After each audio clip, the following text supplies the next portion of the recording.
I welcome you to this broadcast. Morning Cafe begins right away as we take a look at what is happening, matters news, as we also expound that with very important conversations and of course gurus speaking to the matters that are playing out in the country. It's good to have you as we take a look at all this, and I want to welcome you to the broadcast so that you can interact with us. The hashtag is Morning Cafe at Linda_Lela TV 47KE. Lots lined up for you. We take a look at matters education, matters health. We take a look at sports as well as what is happening in the world of politics and so much more. The hashtag once again, Morning Cafe at Linda_Lela TV 47KE. That's how you interact with us. I'll be sampling some of your comments as we continue with the broadcast. We still have so much this morning, and also we'll be taking a look at the big papers briefly before we pick what it is that we have worked on in terms of news. And this generally speaks to just what is playing out, and not just in the country but across the borders from different countries, that is Africa and beyond. What is playing out there, the politics of the day in different countries, the elections in others, and also the state of despondence in others, as well as just some of them trying to get it right in terms of the economy and making sure that their countries are functioning proper. So we first of all take a look at what the papers detail this morning. The Standard newspaper, the People Daily, and equally the Daily Nation are the papers that I have this morning. Ruto goes after Uhuru. Whether it is so or not, well, we are to ponder on the same, but this in relation to the question of tax. Remember when he came on board upon swearing, that is President William Ruto declared that tax payments will be a must for every Kenyan for purposes of making sure that we are able to just gather enough, first of all, save enough, and equally run away from, just getting debt from outside the country, and perhaps just work so much so on local debt. And Ruto goes after Uhuru. This is what the Standard newspaper speaks of. President William Ruto has gone for former President Uhuru Kenyatta's regime officials, which claims that some of them are sponsoring Azimio rallies with the purpose of evading taxes. And according to the president, the former regime wants to get away with waivers through the back door. A story captured on page 4 in his main crack on the question of taxes, and therefore one conversation that we'll be having just to see to it that we have addressed it proper, and perhaps just to get to understand why then it gets to this very point, and whether indeed he's going to be successful in his bid, that is to deal with the question of those ones that evade tax. And hope for bright future as grade 7 joins schools. That also is what played out yesterday, and as well the better part of today. This is what we'll be witnessing. We have our very own reporters following up on these events, just so we get to understand how our students are going to manage it. Bosses defend high electricity cost as well. This on a different story as pertaining to matters education, and they say power sector executives defended the latest bid industry, or that is to raise electricity cost, arguing it is necessary to enable the industry continue investigating infrastructure, and the proposals could also see more than about 1.5 million households get higher bills. A story captured on page 11, and of course a pull out, and definitely this will not sit well with a majority of us. Remember, Kenyans continue to grapple with the high cost of living. This is one of the stories that was there, that is on the papers yesterday morning, just expounding on how difficult the times are, and even worse, just looking at the fact that, well, the government has not managed to address this as promised, and we'll definitely get to see how best this will be addressed. Farewell to surgeon who loved a pen and scalpel. As well, Dr. Yusuf Dawood, Kenya's famous surgeon and better known for his books and a surgeon's diary column, died on Sunday at the age of 94. In England, may his soul rest in eternal peace. That's a story captured on page 3, equally a story that finds itself on the other papers. And speaking of the other papers, more or less the same stories. We have the Daily Nation. Let's see what the Daily Nation has after picking on the key stories on the Standard newspaper. And yes, KPA defends tender award to Joho Family Company. That is a story captured on page 14. Remember the cases of graft, remember the cases of just the aspect of payment of tax, and most importantly, just how some tycoons are handling their businesses in the country. Surgeon's diary, writer bows out. Yusuf Dawood dies in London at the age of 94. That also is a story captured on page 2 and 3 of the Daily Nation. May his soul rest in eternal peace. He had vowed to continue writing up to the moment he breathes his last, and certainly that is exactly what he did. And tax evaders sponsoring Raila's poll protest rallies as well. President William Ruto speaking to this or making these claims against the opposition side, and therefore he says he will not relent. He will not allow for them to stop the government from functioning, and therefore one of the key stories that we'll be looking at as we continue with the broadcast, captured on the front page, expounded on page 4 of the Daily Nation. Junior high confusion as grade 7 learners open as well. This is one thing that we'll be speaking to.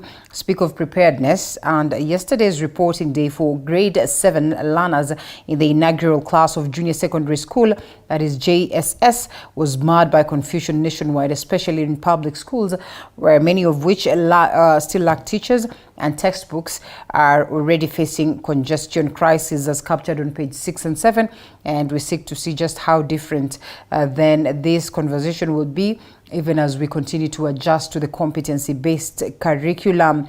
And those are the key stories as well captured. Away with new uniform, police tell Maraga team as well. That is on the reforms agenda. They also want their salaries and allowances increased to match those of other security organs, as well as the withdrawal of substandard armored personnel carriers. And that is on the back page of the Daily Nation. And yes, one of the key stories, and scandal hit Liwatoni fish factories set for restart after 1 year lull. That also is captured on the back page, as well as matters football. Real Madrid take on rivals, that is Barcelona, in Copa del Rey semi-finals. Atletico Bilbao face off with Osasuna. That is a story captured on page 39 of this very piece. And let's look at what the People Daily has. Front page of the People Daily. Yes, Ruto hits out at Raila on rallies. And of course, we have touched on that. And equally, the CBK, gives green light to 11 digital lenders, and a latest approval raised license platforms to 22.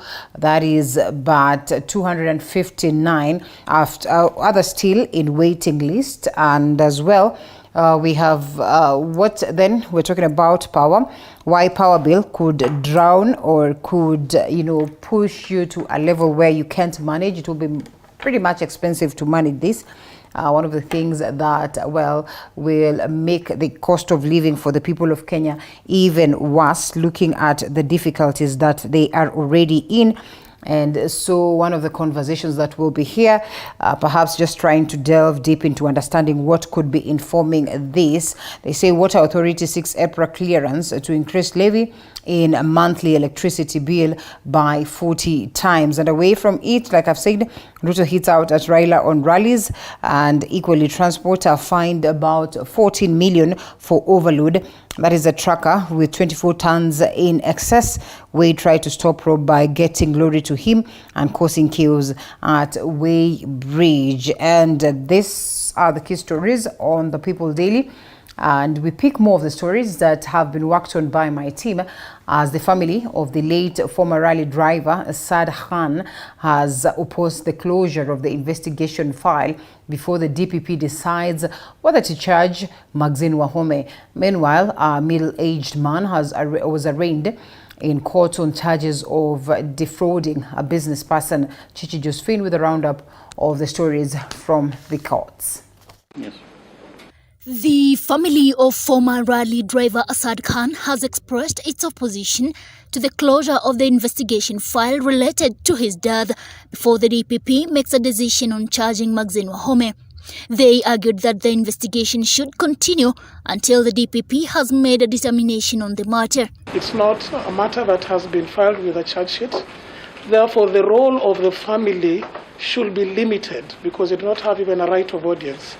In a miscellaneous application, the Victim Protection Act does not come in play because we have not even identified who the victim is. In the miscellaneous application, a dead man has been identified.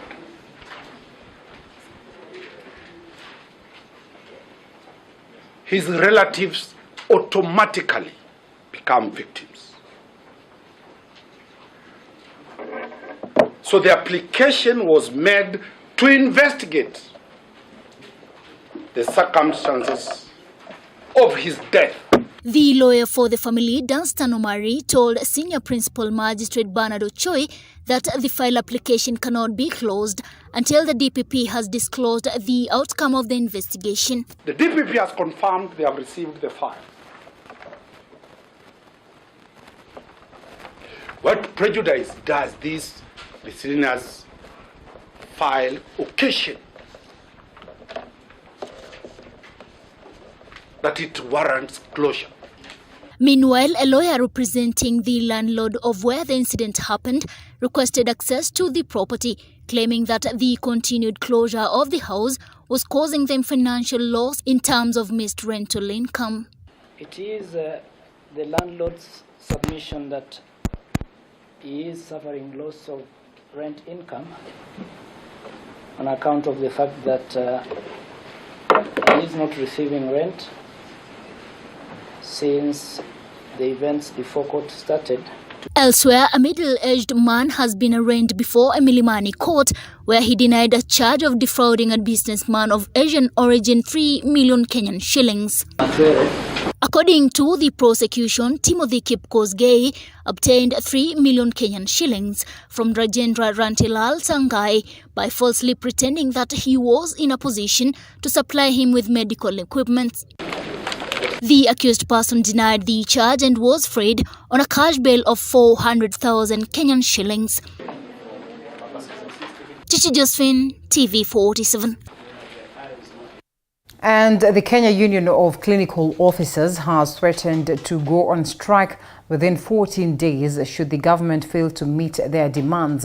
The union that heavily criticized the new government for failing to deliver on its promises said issues such as the slow realization of the universal health coverage, discrimination in internship pay, and lack of national joint health task force are some of the issues ailing the sector. Zainab Mohammed with more.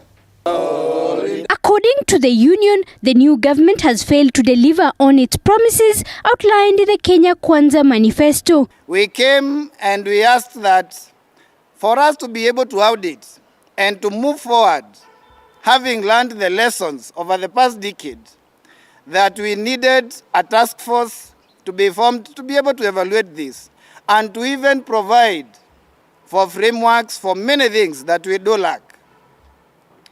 We have not gotten any response. The unionists say the country needs to do an audit on the state of healthcare in the country a decade after devolution was implemented. Further, Kuku is demanding for the formation of a national joint task force, as has been done in other sectors. His Excellency, the President, Dr. William Samoei Ruto, to listen to healthcare workers and other health stakeholders and appoint a national joint task force on health that will be a game changer to look into challenges which are there and propose the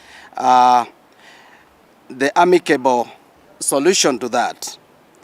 And this will also be a catalyst to attainment of UHC. Solidarity forever. Should the demands not be met in the next 14 days, the union is threatening to go on a nationwide strike. Zainab Mohammed, T47. And President William Ruto is optimistic about Africa's ability to fight crime and announced government support for the criminal justice system. During the opening of the Africa Prosecutors Award, Ruto urged prosecutors to uphold the rule of law in carrying out their duties, as Enrique Lemi reports. At the opening of the 16th Annual Africa Prosecutors Association Conference in Mombasa, President William Ruto voiced Kenya's strong support for the criminal justice system and expressed his optimism in Africa's capacity to tackle crime. We are committed to promoting an ideal environment for the revival of prosecutorial zeal, guided by national values and principles of governance and underpinned by sound grasp of constitutional mandate. How do we communicate as members of the justice system? We talk about organized crime, but the antidote to organized crime is organized justice. The criminals organize, so must the justice system be organized. He acknowledged the threat posed by technology-driven crimes such as terrorism, violent crimes, and arms trafficking. The existence of a long-standing Pan-African network of specialized legal professionals, however, indicates that we have the potential to get ahead of the most daunting threats to law and order, regardless of sophistication or complexity. Ruto further called on prosecutors to uphold the rule of law, impartiality, and independence in executing their role. The expectations which fall on the prosecutor are heavy. To discharge them, prosecutors must enhance the credibility of the institution and overall legitimacy of law enforcement. The conference, attended by over 300 delegates from 40 African nations, aimed to facilitate sharing of best practices in addressing transnational organized crime in Africa. Andrine Kilemi, TV 47. Cabinet Secretary for Interior Kithure Kindiki has formed a specialized police unit to curb the rise in cases of vandalism and theft of the country's water supply and sanitation infrastructure. The Water Police Unit, that is WPU, will comprise officers drawn from the Administration Police Service and will be integrated into the Critical Infrastructure Protection Unit. And, of course, to actualize the move, Interior Cabinet Secretary Kithure Kindiki announced the immediate designation of officers to state water management and supply under the category of critical infrastructure sectors. I'm here with my colleague, the PS in charge of water. The government has decided to categorize water infrastructure as part of the critical infrastructure, and therefore, going forward, water and water infrastructure are going to be under the protection of the Critical Infrastructure Police Unit, CIPU, with the special deployment which we are announcing today. Likewise, I have gazetted, effective this month, water infrastructure, water reservoirs, and all critical water sources as part of critical infrastructure that falls under the Protected Areas Act, which provides for special protection and which provides for procedures of removal from persons who might be found in those places without authorization. President William Ruto has asked Kenyans to brace for tough times ahead due to the high cost of living, saying his administration has laid out key interventions on the country's road to economic recovery. The president, who spoke in Mombasa during the Commonwealth Parliamentary Association's post-election seminar, however, laid blame on his predecessor, President Uhuru Kenyatta, for making what he termed as a series of wrong decisions. Our senior political affairs reporter, Apollo Kamau, with more. With the government under intense pressure to tame the runaway cost of living that has seen the prices of basic commodities skyrocket in the last 5 months, President William Ruto admitted the situation is dire, telling Kenyans at the Commonwealth Parliamentary Association post-election seminar to brace for tough times ahead as the government fixes the economy. It is true. We have a serious situation of cost of living. We didn't get here overnight. We got here because of a series of decisions that were not made in the right direction. We will not get out of it by magic. We will get out of it by clear plans, interventions. With no timelines yet on how soon the government will contain the crisis, the president maintains supporting farmers through fertilizer subsidies, spending cuts in the government anticipated in the soon-to-be tabled budget estimates, and going after tax evaders are some of the economic stimulus programs that will return the economy to recovery. And I want to promise you, members, that we have already registered 5 million farmers across the country. We intend to work with our farmers to grow our food so that we do not become slaves of imports from other countries when we have farmers who can do this for us. All the farmers are asking is to work with government to ensure that they can produce food for our nation. The Kenya Kwanza administration took power on the backdrop of a drought crisis, a rising debt crisis, and a depreciating shilling, not forgetting a disruption in the global supply chains. As Parliament, we will play our role. We will pass laws that are pro-people, laws that will enhance the change that we desire and require in the country. The opposition, through Minority Leader Opiyo Wandayi, criticized the government for abandoning Kenyans, remarks that were not taken lightly by Majority Leader Kimani Ichung'wah. From escalating food prices, to escalating costs of secondary education, to rising costs of electricity, and so on and so forth, to lingering questions about the just concluded general elections. Kenyans have concerns, doubts, and fears that we must respond to. And Kenyans feel that sometimes Kenyans feel that we have tended to abandon them. And as much as we will hold very firm political party positions, we must never allow grandstanding to come in the way of well-intended and noble decisions that the National Assembly make in line with our constitutional mandate to serve the people that we come to represent. Since he took power, President William Ruto removed subsidies on food and fuel, saying his actions will bear fruit in the long run. Apol Kamau, TV47. Thanks, Apollo, for that very story that forms the basis of our conversation this morning.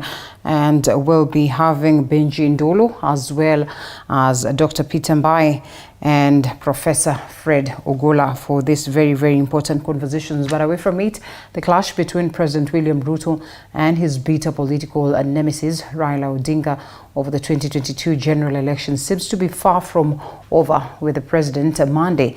In a quick rejoinder, responding to claims made by the Azimio leader, Ruto also asked Raila to clear the air on allegations made during a public rally at Jacaranda grounds Sunday. Mwege William with that. The game of political chess and mind games between President William Ruto and Azimio la Umoja leader Raila Odinga seem to be picking up pace, with the president facing his long-time political rival head-on, asking him to substantiate the allegations made during a public rally held at Jacaranda grounds yesterday. Sunday, Odinga, while in a rally held at Jacaranda, dared former IEBC Chair Wafula Chebukati and former Commissioners Abdi Gulie and Boya Molu to reveal to Kenyans their reason for visiting his home days before announcing poll results. He is telling this story 5 months after the act. And he is volunteering this information laced with insinuations that the officials had gone there for something he has not disclosed. While officially opening the 16th Annual General Meeting and Africa Prosecutors Association Conference in Mombasa, the president further questioned why Raila, who had challenged his win at the Supreme Court, did not share the allegations with the Supreme Court during the presidential petition proceedings. Being a candidate, how did you end up inviting officials of an independent body to your house? It also begs the question, you had an opportunity to bring up this evidence of alleged bribery before 7 judges of the Supreme Court. You did not. At the same time, a section of Kenya Kwanza allied senators called out former President Uhuru Kenyatta as the person behind the Azimio rallies by financing them. The rallies have been championing for Kenyans not to pay taxes to the Kenya Kwanza government. The person who is sponsoring the ongoing mandamanos is President Uhuru Kenyatta, the former President of the Republic of Kenya. And it doesn't matter, even if they sponsor demonstrations so that they don't pay tax, I want to promise them they will pay tax. The legislators revealed that they will commence to probe some of the former president's businesses that they alleged evaded tax and table a report on the floor of the House. We are demanding the former president, Uhuru Kenyatta. He had his power time, he misused it, and we are going after him. Not after his personal businesses, we are going after the fact that he has been avoiding paying taxes. Pia mnajua kwamba Uhuru Kenyatta na familia yake ni wao ambao wako na ile mashamba kubwa sana katika Kenya kutoka Mombasa kwenda Nakuru hata Nairobi. Itawezekanaje mkazi mwenye anakaa Kayole alipe pesa la shamba, lakini wale ambao ni matajiri wakubwa wanakataa kulipa kodi ya shamba? The duel between William Ruto and Azimio leader Raila Odinga is expected to escalate in the coming days as Raila vows to take his anti-Ruto campaigns to different counties. Moige William, TV 47. Thank you, Moige, for that. Grade 7 learners have reported in different schools around the country, with senior education officers in the Ministry of Education overseeing the exercise. In Nairobi County, Education Cabinet Secretary Ezekiel Machogu witnessed the reporting of grade 7 learners while affirming that the government has done enough to ensure that the junior secondary school's journey starts in a smooth manner. Collins Lusweti with the events across the country. It was a day to remember for thousands of grade 7 learners as they began their junior secondary school journey. I'm happy to be here and thank you very much for the gift. In Nairobi County, the Cabinet Secretary for Education Ezekiel Machogu monitored the reporting of learners at Nairobi Primary School, assuring the nation that the government has done enough to see to it that junior secondary education starts in a smooth manner. Government has made it clear that the 15,000 we are giving us per student will be able to cover all the required requirements as per each and every school and as per each and every student. The Cabinet Secretary has provided a number of guidelines for junior secondary school education. Learners will not be required to purchase books, and instead, the government will distribute books to all 1.2 million learners countrywide. We are giving out 17,800,000 set of books to all our students in the junior secondary school. So there is no parent, there is no teacher, there is no one who is going to require again that either the students or the parents buy additional books, because what we have provided as government is adequate. Learning will start at 8 a.m. and end at 3:45 p.m. in all schools, with the Cabinet Secretary saying schools have made it a habit to go way past the set timelines. You find a 5-year-old kid is woken up at 4, at 5, taken to school, and sometimes they are leaving school even after 5. I'm very categorical on this, and I want all the school heads, including the secondary schools. This is even affecting the mental health of our young pupils. In Turkana County, 187 schools approved to host junior secondary learners started receiving them, with government officials in the county saying security has been beefed up in volatile areas to ensure learning is not disrupted. The government has also started a food distribution program in all public schools in the county to keep learners in school. Tunajua nafasi zilizoko katika shule zetu zinatosha kuchukua ile idadi yote, na mipangilio na utaratibu wote umewekwa ili kuhakikisha kwamba mtindo na mfumo huu mpya wa elimu unafaulu. Also in Pokot County, County Education Director Francis Shikanda and other senior government officials monitored the reporting of grade 7 learners, noting that the county is experiencing insecurity challenges at certain areas, especially in Kerio Valley, but promising that the government is doing enough to ensure learning takes place in an ample environment. Ready as a county, from the report he has given, our schools are set, the teachers are ready. We shall handle the teething issues as time goes by. In the neighboring Baringo County, education stakeholders noted that many parents and learners have not been receiving crucial information from the ministry due to communication challenges in the area. Many schools witnessed confusion and low turnout on day one of reporting. Elewa kwa ukweli, hawakuwa ready that these learners will be still domiciled in primary, but they came to learn the other day when the CS announced that they are supposed to remain in primary. A spot check across the country, however, revealed majority of private schools were more ready than public schools, with many already having constructed laboratories in readiness for learners. At Kasarani Junior Group of Schools, the school head teacher says the proper infrastructure in the school has led to many students seeking admission there. Others will come to see exactly how lab should look like. We have complete lab, the standard one set, and we have everything, infrastructures, as you can see.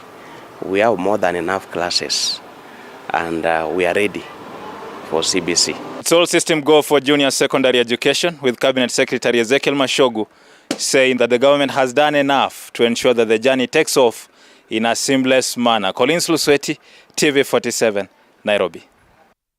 And in the dry areas of Kilifi County, residents have been struggling to survive by participating in illegal activities such as charcoal burning and selling. However, they have now discovered new and innovative ways to change their lives. One of these is fish farming, which is helping them to earn a living, pay for education, and as well change the negative stereotypes that have been attached to arid regions. We cover a 20-kilometer distance from the Bamba main road to Kafunzoni, Ganze constituency in Kilifi County.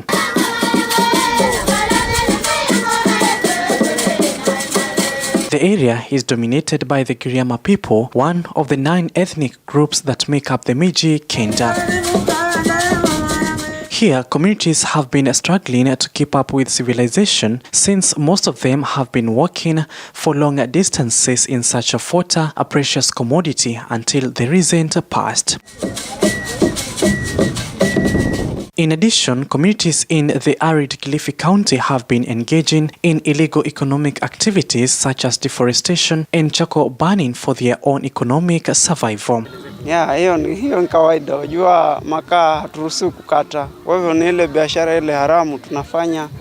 Mara unashikana mapolisi lakini hivyo tu. However, they have recently adopted new sustainable methods like fish farming, which not only provide for their daily needs but also help to change negative stereotypes about the area and offer new opportunities for education. Utilizing the land spaces, we realize that most people or most communities don't have enough land, and the blue economy gives us that chance to use the land properly. A small square of the land, we can harvest more fish, rather than if you have an acre of maize, is not enough. But if you have a small square of land and you can have 600 fish and put in the market, you have something to put on table for a common mwananchi. Ni mradi wa kwanza Kenya nzima ambao unahusisha kuendeleza ufugaji wa samaki katika maeneo kame. Na kama ilivyo wajibu wetu kama Kenya Marine and Fisheries Research Institute, tunafanya utafiti ili kuwezesha taifa la Kenya kuweza kuzalisha samaki kwa wingi. The communities here are the most affected by drought, where in most cases they will have to rely on the government and donors for relief food. Fortunately, that has radically changed. The community in the arid areas of Kilifi County is no longer relying on illegal activities and government aid to survive. Tunaona mambo yamebadilika. Maana tunauza samaki, tunapata pesa, japo si nyingi, lakini ile kidogo na tusaidia katika kujikimu kimaisha. Thanks to the Kenya Marine and Fisheries Research Institute and a Belgium-based NGO which sank boreholes to provide the first fresh water source in the area after minimal rainfall. Tunatazamia kwamba tuweze kufanya ukulima wa unyunyiziaji kupitia haya maji ambayo tuko nayo kwa projects zingine kama za upanzi wa mahindi, kama vile unavyoona eneo hili japo ni gumu, na pia tutaenda pia kutumia maji yale kuweza kupanda miche ya miti ambayo itazunguka eneo hili ili kujaribu kuvuta, kwa sababu pia tukiangalia eneo letu kubwa Kilifi County ama Ganze sub county ni kwamba sasa miti imeweza kukatwa yote. Kwa hivyo tukipata miradi kama hii, tukipata kisima kama hichi kitaweza kutusaidia, kwa sababu pia tutaweza kuregesha misitu yetu. These changes have allowed the people of Kavunzoni to improve their lives and eradicate poverty. After a research was conducted, the salty water here was discovered to be able to favor aquaculture, especially with the marine tilapia. So what we are doing as an institute, as a national government institute, is to support the government, especially the bottom-up approach, because we believe when we start with the local person here, in terms of enabling them, we are supporting the government agenda in terms of food sustainability, nutrition, security, and all those things. So as a government institution and a research institution, we will continue partnering with the communities around Kenya, at the coastal region, so that we can partner with them, give them the information, give them the skills, so that they can be able to move from there. And this is our work, and we'll continue with other communities around this country. Robert Shiengo, a resident in Kavunzoni, says the project has been extremely beneficial to the community. It has created new job opportunities, provided food security, and improved their overall standards of living. Kile kiwango ama ile faida ambayo tunapata kwa hawa samaki, tunaweza kufundishia watoto wetu wakaenda shuleni, na pia tunaweza kununua chakula tukapatia wale the most need families. Kuna familia zingine zinateseka, zinakufa njaa. Ezekiel Gikambi from the Kenya Marine and Fisheries Research Institute emphasizes that the blue economy can be effectively implemented in arid areas as it requires fewer resources compared to the traditional agriculture and can provide a significant boost to the local economy, nutrition and food security. Kwa hivyo masuala mazima ya uchumi wa samawati ama uchumi wa blue si lazima yawe ni kuhusu bahari. Hata unaweza kuleta bahari katika eneo jangwa kama hili. Kwa hivyo tunachofanya kama shirika la Kemfree ni kwamba tunawezesha wananchi katika maeneo kame, na tunachotarajia katika jamii hii ni kwamba watakumbatia miradi kama hii na wajue kwamba huku ndiko kujipa nguvu. The implementation of the blue economy through initiatives like fish farming has the potential to greatly improve the livelihoods of communities in the arid areas, providing both economic benefits and improved food security. The government and the private sector are encouraged to support young farmers and provide subsidies to make fish farming more accessible and economically viable. Tukianza kukaa na ama kuanza kufanya miradi kama hii na mwananchi wa chini, basi tunainua maisha ya yule mwananchi na itakuwa ni kama vile. Kwa hivyo tunaomba sana serikali kuu ya kwamba iweze kutusaidia na mabawa makubwa. Tunataka tutumie wakati huu tuweze kutumia ile ardhi kuwezesha watu wetu tufanye mambo ya ukulima. Haswa mwanzo tumesema 90% of that apart from kuweka some infrastructure, ile nyingine inakwenda kwa upande wa agriculture na vile. Kwa hivyo tunahakikisha ya kwamba wakati tunapohusisha wale wahusika watumie ile ardhi, ni kwamba ni ardhi ambayo tumeipitisha kwamba haina utata wowote. Paul Munio, TV 47, Kilifi County.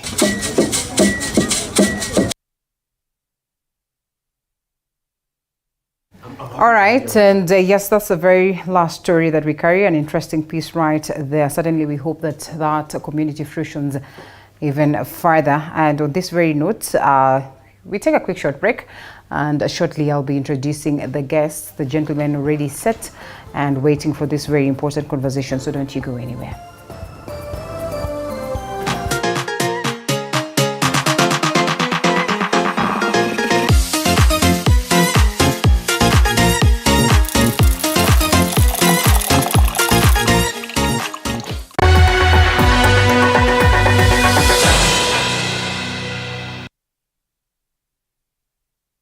Yakubalia maumivu ya misuli kukatiza ratiba yako. Kaluma Pain Balm ni dawa ya kusugua iliyotengenezwa kutoka kwa miche maalum ili kutuliza maumivu ya misuli. Kaluma Pain Balm. Maumivu yakizidi, pata ushauri wa daktari.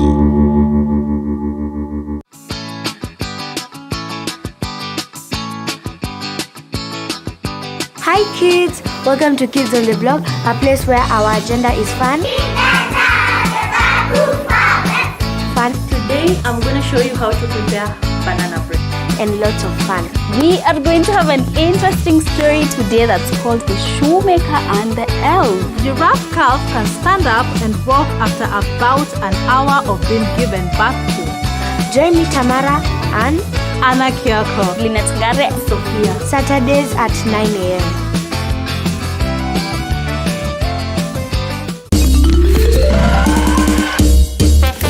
Sona moja imetengenezwa kwa njia spesheli ili kupambana na maumivu kwa haraka.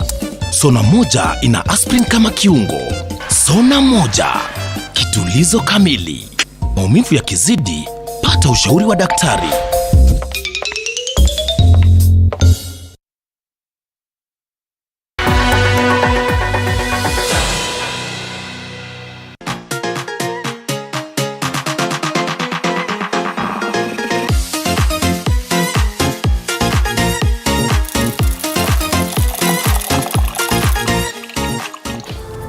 All right, and we are back to the broadcast with the gentlemen on set. Benji Ndolo, political strategist, is with us this morning. And equally, we have Professor Fred Ogola, who is a governance and political strategist equally. Shortly, we'll have Dr. Peter Mbai joining us, a governance expert. And it's all about the discussion in the country. Interestingly, most of the times we want to discuss, general affairs and just looking at what is happening. But with the set or with the guests that I always have on the first lot, we find ourselves talking more of politics. Clear indication that what PLO says, that politics is the bloodline of every activity in the country, is as though it's the mother's milk, and therefore we can't run away from it. So you get your politics right, the political scientist will tell you, then you've gotten everything about a nation right. And I don't know whether we have gotten our politics right just yet. I don't know whether we're going to get to that space where we're going to get it right. I don't know whether getting your democracy, while it's a process, it's growth all the way. And when you get it right, when you say now we are a democratic state, then you'll have gotten your politics right. Is it democracy then politics, or is it politics then democracy? The gentleman on a set will be telling us that as we look at what is playing out. And because we've said we normally talk about most of the times politics, allow us to shift gears a bit, or allow us to start off with something different. Then we get to the political aspect of it as we await for Dr. Mbai. Professor, our students have officially joined grade 7. I don't know whether it's grade 7 or is secondary one or what. Just what exactly is it? It should be grade 7, right? Yes. Junior secondary. Yes. All right. So what do you make of it? They say, and most of the papers that I look at this morning have no positive, reports. It's about confusion. It's about, I don't know what. It's about complaints left, right, and center. Even as we know very well that we have a presidential working party, working on this. Just where are we headed with education? Yeah, Linda was in Mombasa the other day to launch the signature collection for Operation Indogatuzi, constitutional amendment, and I took that chance also to give a statement on the status of the nation, especially on education and the economy. Yeah. And what is coming clear is that, Linda, at this time and age, you don't have to throw a bomb to destroy a nation. You don't have to throw a bomb to destroy a county, a constituency, or anything else. Yeah. You just need to give them either bad education or no education. And that's where we are. Linda, anybody playing with the education of our children is playing with our future. Because if you look at what has made people like us, we discussed this last time, it's education, investment in education. Yeah. So the confusion that they're putting parents in, it is crazy. I was able to go through some things which are very clear. For example, the president said that by January, they should have employed 30,000 teachers. Where are they? I'm sure we have only heard that TSC has done what is called a call for application. But when these students are joining school now, who is going to take care of them? Can you hire a teacher today and they start teaching today and they become effective? They need to go through some training. Yeah. That junior secondary thing is an experiment. No one actually has gone through it, including the teachers who need to teach. Should they have been hired earlier on, be prepared to work? So the status of education in Kenya is wanting. And I think that the president, even the working party, is not getting it right at the moment. Yeah. We were deceived that it would be cheaper. It is not. Linda, imagine that during Uhuru's time, it cost it cost 46,000 to take a child to national school. Now it is 65. To go to sub-county schools, it was something like 35,000. Now we are moving towards 55,000. Now you can go on and on. It's becoming expensive to buy uniform. It's becoming expensive to travel with them. It is becoming difficult for anybody to take a child to school. And I can tell you that literacy levels, people going to school, transition rate using Uhuru was 100% from primary to secondary and to tertiary institutions. Now we are going to something like we call 75%. What's happening to those people? So according to me as an economist, we don't listen to all the jargon being said. In God we trust, the rest being numbers. And numbers are clear, that it's more expensive to take someone to school now. It is also becoming difficult to have transition from primary to secondary to tertiary. Thirdly, there is no even distribution of education system in the country. Nairobi has 19 universities. Central has 18. Rift Valley has 12. Mombasa has 2. Kisumu has something like 3. I'm not saying that it is unfair, but the point we are talking about, I know Nairobi is a bigger economy, but the point is that money is being concentrated in Nairobi in all ways, and the money is not going to mashinani. And this is a big problem because in schools also we want schools to be spread even into different regions and the affordability, because we find now people can travel from Nairobi to go and take up a school in Siaya because Siaya people cannot afford it. So affordability of education becomes a barrier, and that's what I'm trying to say. It's become less affordable, it's become less accessible, and also there's confusion as to where do you need to take your child. So people are going through either the British system, German system, but also you know that even that is not a solution, because you may have to come back to public universities in Kenya because there is no British system or German system in tertiary education. So there's a confusion here, and I think that the president needs to address that very fast. Quite important observations here, Benji. And before I loop in Dr. let's allow him a minute or so to breathe in, breathe out. It's always important to do so. I'm told that most of the times you face the camera, it doesn't matter how many times you faced it. There's always that tension that comes with it. I don't know whether you gentlemen feel the same. It's not a joke. I do. It's not a joke, you know. It is not a joke. And therefore, sometimes you just need that moment of breathing. Benji, speak to most of the parents today, and they will tell you if they had a choice, they would take their students to other systems of education. I have had a couple of them saying, I mean, if it was my way, I'd have gone, I would have proceeded to take them to IGCSE. Some opt for homeschooling. Some of them actually are just confused therein, in as much as you really want them to go through an education system. Some actually do not even understand what is the essence of 100% transition, because they all think that there's a lot of confusion, and really there's nothing that is going to be accorded to their students that is tangible enough to allow them a better future. Looking at what it is that Dr. speaks of, very, very important things that need to be looked into. The fact that we've had the previous regime, the current regime, and even the previous ones all through the system of 844. Just where are we headed? Linda, I have sometimes said, famously, infamously, I'm very loud on social media. I used to joke and say, when you look at it critically, 844, as it's written, 8-4-4. In a sense stands for, metaphorically, 8 minus 4 minus 4, which is 0. 0. So, education, you want to talk about quality. And I remember William Ruto, as education minister, impressively speaking about what education is. I remember very well, sometimes in 2009, 2010, one of the sound bites that caught my attention when he said, what is education? Education is not just passing exams, rote learning, but training and equipping with skills, skilling. You are learning for what? Are you able, for example, to ask critical questions? Critical thinking. Are you able to think philosophically? And so when you talk about education, when you talk about IGCSE, I'm fortunate to have been in a school where GCE was one of the big, attractions there. And a lot of the GCE students would be automatically just preparing to go to universities in the UK that are world-renowned to be, high-quality education, high-quality degrees that are marketable anywhere around the world.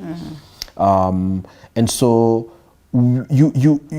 I also supported CBC during the stormy debate because CBC was different. Yes, there's been implementation issues, but CBC was moving us away from cramming, away from, rigmarole of, regurgitating, things that you get, into enhancing and focusing more on what is this child really good at. Therefore, if a child is a very good artist, why then put so much emphasis that they must pass mathematics?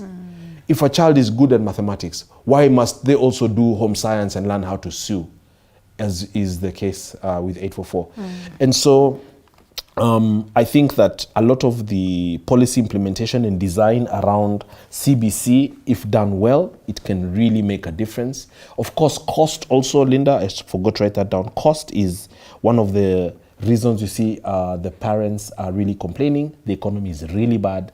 The cost of education is expensive, even in just average schools, the number of things you have to buy, the number of fees that are charged, the number of extraneous, costs that don't make sense, that are levied by school administration, headmasters, and what have you.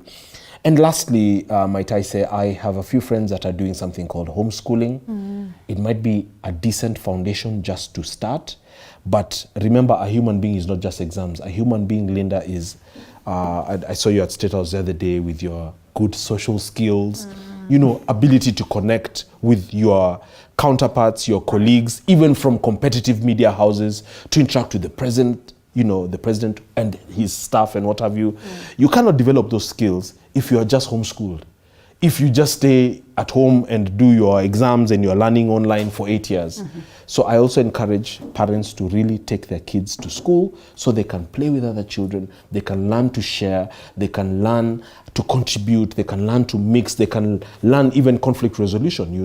Another boy takes your toy, whatever, and then you find a way to, stand your ground and hold your ground and get your toy back without being abusive or a bully, etc. All this you cannot learn through homeschooling. And so education really, as Dr. Fred said, Ogola said, is not just papers, but it's the way to destroy a country. If you get it wrong, then you have a country of zombies. If you get it right, Linda, you have a country of smart journalists, honest and smart bankers, good, upright teachers, with ethics, values, morals, and what have you, as well as knowledge and skilling.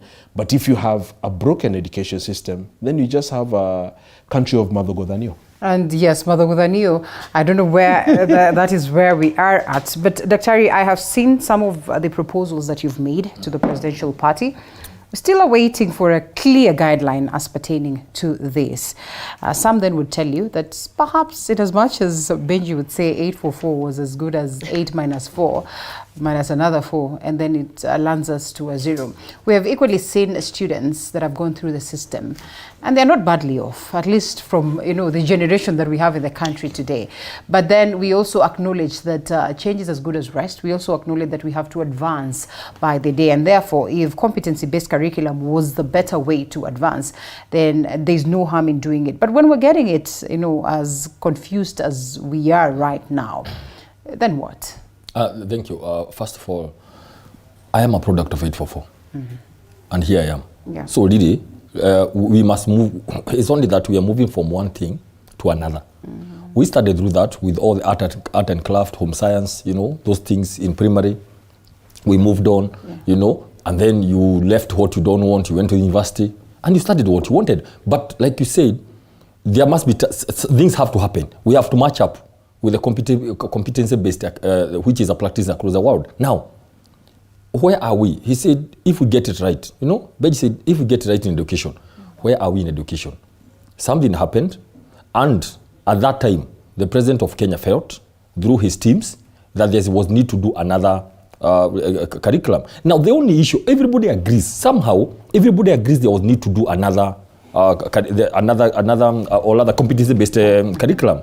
The only thing that everybody also agrees, somehow, there was the issue of when and how. Oh. We all agree that. And sorry for Amina Mohammed, you know, when she said, look, for me, but somehow it's like the president wanted a legacy on the new thing. You know, we have to put that quickly so we move on.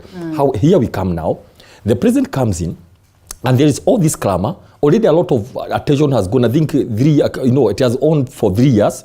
And then everybody thinks this was not right. Can we scrap it? But the president comes and says, okay, fine, hold on. Now, instead of again clearing everything, it's going to mess more. And I remember my own kid telling me, I went and asked her, can we scrap this thing? I said, no, please, because already there are those who are already on it. You know, that young girl. And they said, fine. And that's why we said, can we move on? So what am I saying? My thinking would be, let us be a bit positive. This is life. This is the world we found ourselves in. We must move on. We don't want to go back and say, because it was bad, we scrap it. We say, since it was already there, the major decision waited is what happened yesterday, Linda, that where are our kids going who have done that exam? And we all agree, again, what is a better thing? Is it to push them to somewhere, they are young people, not prepared, the classes are not there? Can we first of all move here? So yes, we are going to have challenges, Linda, because we must move on. This is the first time, this is the first transition. But as we go, we'll mend. Remember, the president has been with the MPs in Mombasa, telling them, look here, how can you, through CDF, what can you do here?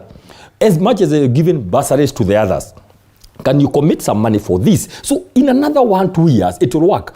As we continue making it up, somebody said that you fix the ship when it's on the sea. Let's see what can be done, because already we have it here. Actually, it's our children who are learning this thing, who are already in the college. We have to encourage them every morning. We have to tell them, no, it will work. It may not be very right. We know some primary schools, where they are. You can imagine this country.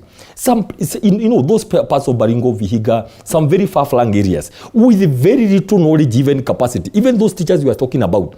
But we have to say, hey guys, we must move on, because those kids are there, they are part of the country. We have to encourage them. We have to keep on encouraging the Minister of Education. Okay, see what you can do. MPs, come on and put some infrastructure. All of us as leaders, let's keep on encouraging our parents and encouraging our kids, because we have to move on. So yes, we have a system here. We have to test it. It is here with us. Yeah. We have to encourage our kids, and we have to move on. What matters in education systems is how much we believe in it, is how much we make it work. 844, there are people who curse it completely, and they attribute their failures in life to 844. But is it true? No. We have to make sure that we believe in it. We encourage our kids to say that, and we want to thank them, because the president, what he did and the ministry, instead of killing the whole thing, it's time to find a balance. How can we work? It is here. Some kids are already in it. How can we move it on?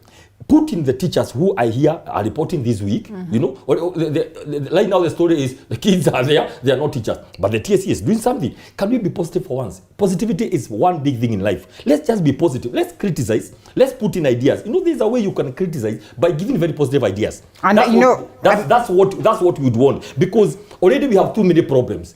Now we don't want more problems in terms of negativity. We want some very positive things to move forward. That's how, even personal lives. Every time you wake up and you're finding everything negative in your own life, you'll even be unable to wake up from the bed. And Wakasema, I don't know whether I should engage you in just a very brief on that.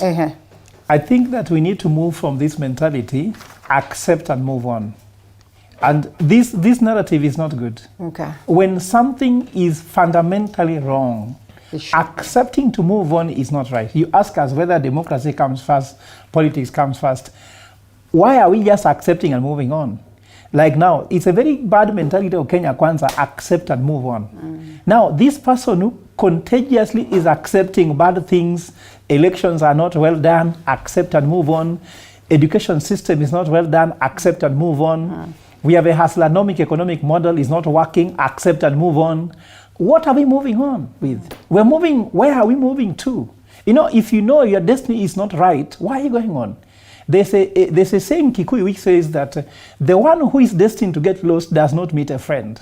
A friend, the one tells you, Linda, this direction is leading to nowhere or to hell. But if you tell me, just accept because the train has left the station, that's what they said in CBC. The train has left the station, accept and move on with the train. Election, the same thing. Economy is the same. I think the mentality, Dr. Mbai, that you guys have at Kenya Kwanza of accept and move on has to stop. Because these kids' future is serious. Look at a country like Mauritius. They have no mineral resources. They have nothing to mine, but they have invested in the people. It is doing better than Kenyan economy with all these resources we have, tourism, what. Let us just be honest by realizing that if something is not right, we have leaders. That's why the civil society and Operation Dogatu is very serious now that we don't have to accept things and move on. We have to address them. CBC has a problem in what is called the superstructure. You know, there are two things you have to look here: superstructure and infrastructure. Superstructure is the thinking behind CBC. CBC is good in Finland, not in Kenya. It's good in Norway, not in Kenya. Do you know why? If we do not even have jobs, unemployment is not there. At all. You are learning to be connected to curriculum, competency-based curriculum, and there's no competency that is needed from you. Okay. Like there's no job to match make with what you are learning for. If you go to Sweden, you are learning how to produce Volvo. Are we producing Volvo? No. Here we are manufacturing nothing. All Kenyans are traders, brokers, and importers. Importing including food. So if Kenyans are importers, traders, and brokers, are you training me how to import, trade, or brokerage? So we have to link our skills with what the job market needs. We have not created anything that they are learning. If you go to school, Linda... Professor, and Benji has mentioned this, that on 4th of this month, yes, we engaged the president, and on the very same matter, and we said it's fine. We could be talking about the best system of education, but where are we taking some of this? What is the plan for the government to make sure then that once we have gotten it right on the question of education, then the graduates that we release out there then are able to get something out in the market? And they said they're working on that. And that's my point. Schizophrenia, whereby the economic planning for the country is disconnected from education system. It's like one part of the brain doesn't know what the other part of the brain is doing. And there's a lot of schizophrenia in this current government of Kenya Kwanza. You can even talk about, let me just give a simple example. When the president says he wants to close bars and reduce the number of bars in the town, isn't it? Yet he wants to collect taxes. You can already see schizophrenia there. Are we having to wait? Because if someone is used to lying left and right, then when they are here, they are lying this way, they are lying this way. So I've always said that Kenya Kwanza still doesn't know where they are taking us in terms of education, in terms of economy, in terms of health. All the pillars that are actually important, we do not know where they're taking. And they're telling us, accept and move on. And they have not told us where we're moving on to. Even the disciples asked Jesus, you want us to follow you? Where are you going, Lord? So that we can know where you are going. Let the president tell us, where is he going? So that we can accept and move on with him. And then just to bring this important discussion very clearly, I've told you how they are making their decisions. Cumulatively, you should make the first decision to make your second decision important, sequencing them. And this sequencing doesn't seem to be working here. You look at the manifestos which were put in place. What was supposed to come first? If Kenya was supposed to become a manufacturing country, then we are going to develop people for manufacturing. He's saying he's doing affordable housing. People should be trained to become plumbers. Are you seeing the connection between plumbing and becoming a country which is producing houses? That is where competence is supposed to be. In Switzerland, in Finland, in those countries, they link their economic competence. For example, if you go to Switzerland and Germany, they are the financial centers of the world, isn't it? Yeah. So you find they train more people in financial. If you go to Frankfurt, whenever you are working, you're most likely to meet a banker, a finance expert. In Kenya, you meet traders, brokers. Professor, am I hearing you contradict yourself? Because then, if we're talking about training, and then we're talking about competency-based curriculum, which they say is largely skill-based, and therefore more or less like specialization, and therefore it starts at that level. First of all, you work on setting up a generation that is ready and set for the market, and then you fix the market, as opposed to what you're saying. No. Fix the market, and then... The strategy of importing GMOs, isn't it? we could not have agricultural engineers being trained when the future is importation. Okay. We need to create, when you are going to school, Linda, and you are learning to become agricultural engineer, and you are being told there's no opportunity for agricultural engineering now, because you just learn, when you finish, we shall fix it. Is there motivation? For me, I went to school knowing that I can become a professor. So I was finishing knowing I'll teach, and I went to teach, isn't it? But now, all these kids, you are telling them that you want them to become agricultural engineers, robotics engineering. We have not gone to robotics manufacturing. Even if you go to packaging, we package manually. We have not started packaging robotically. You are realizing that this is a waste of time. Doctors are being trained, they are going out. Because once you finish training them, they look at their competence don't match with the opportunities. People are thinking doctors are going out of the country because they are greedy and they want higher salaries. No. You have been trained to become a first-hand surgeon, first-class surgeon. You are finding that your job competence, you become a biomedical research expert. There is no biomedical research taking place in Kenya. You go to US to become a biomedical research facility expert there, instead of sitting in Kenya, that for you are loyal loyalty comes at a price. Well, and that is the problem we are facing. And even when we have these doctors, traveling abroad in search of greener pastures, most of them will tell you their experience was that, well, you're told that maybe you half-baked and therefore you have to go through another training, sort of to now match to the market down there. And do you know how much they get paid abroad, by the way, just before Dr. comes in? Average on month, I have many friends who are doctors out there. It's $1 million shillings a week. So Dr. touched on something. But life there is also very expensive, yes? Yes, but still, I mean, Linda, this is just a regular job, which you don't need lobbying, which you don't need anything. You just apply and you get the job as long as you are qualified and you have the papers.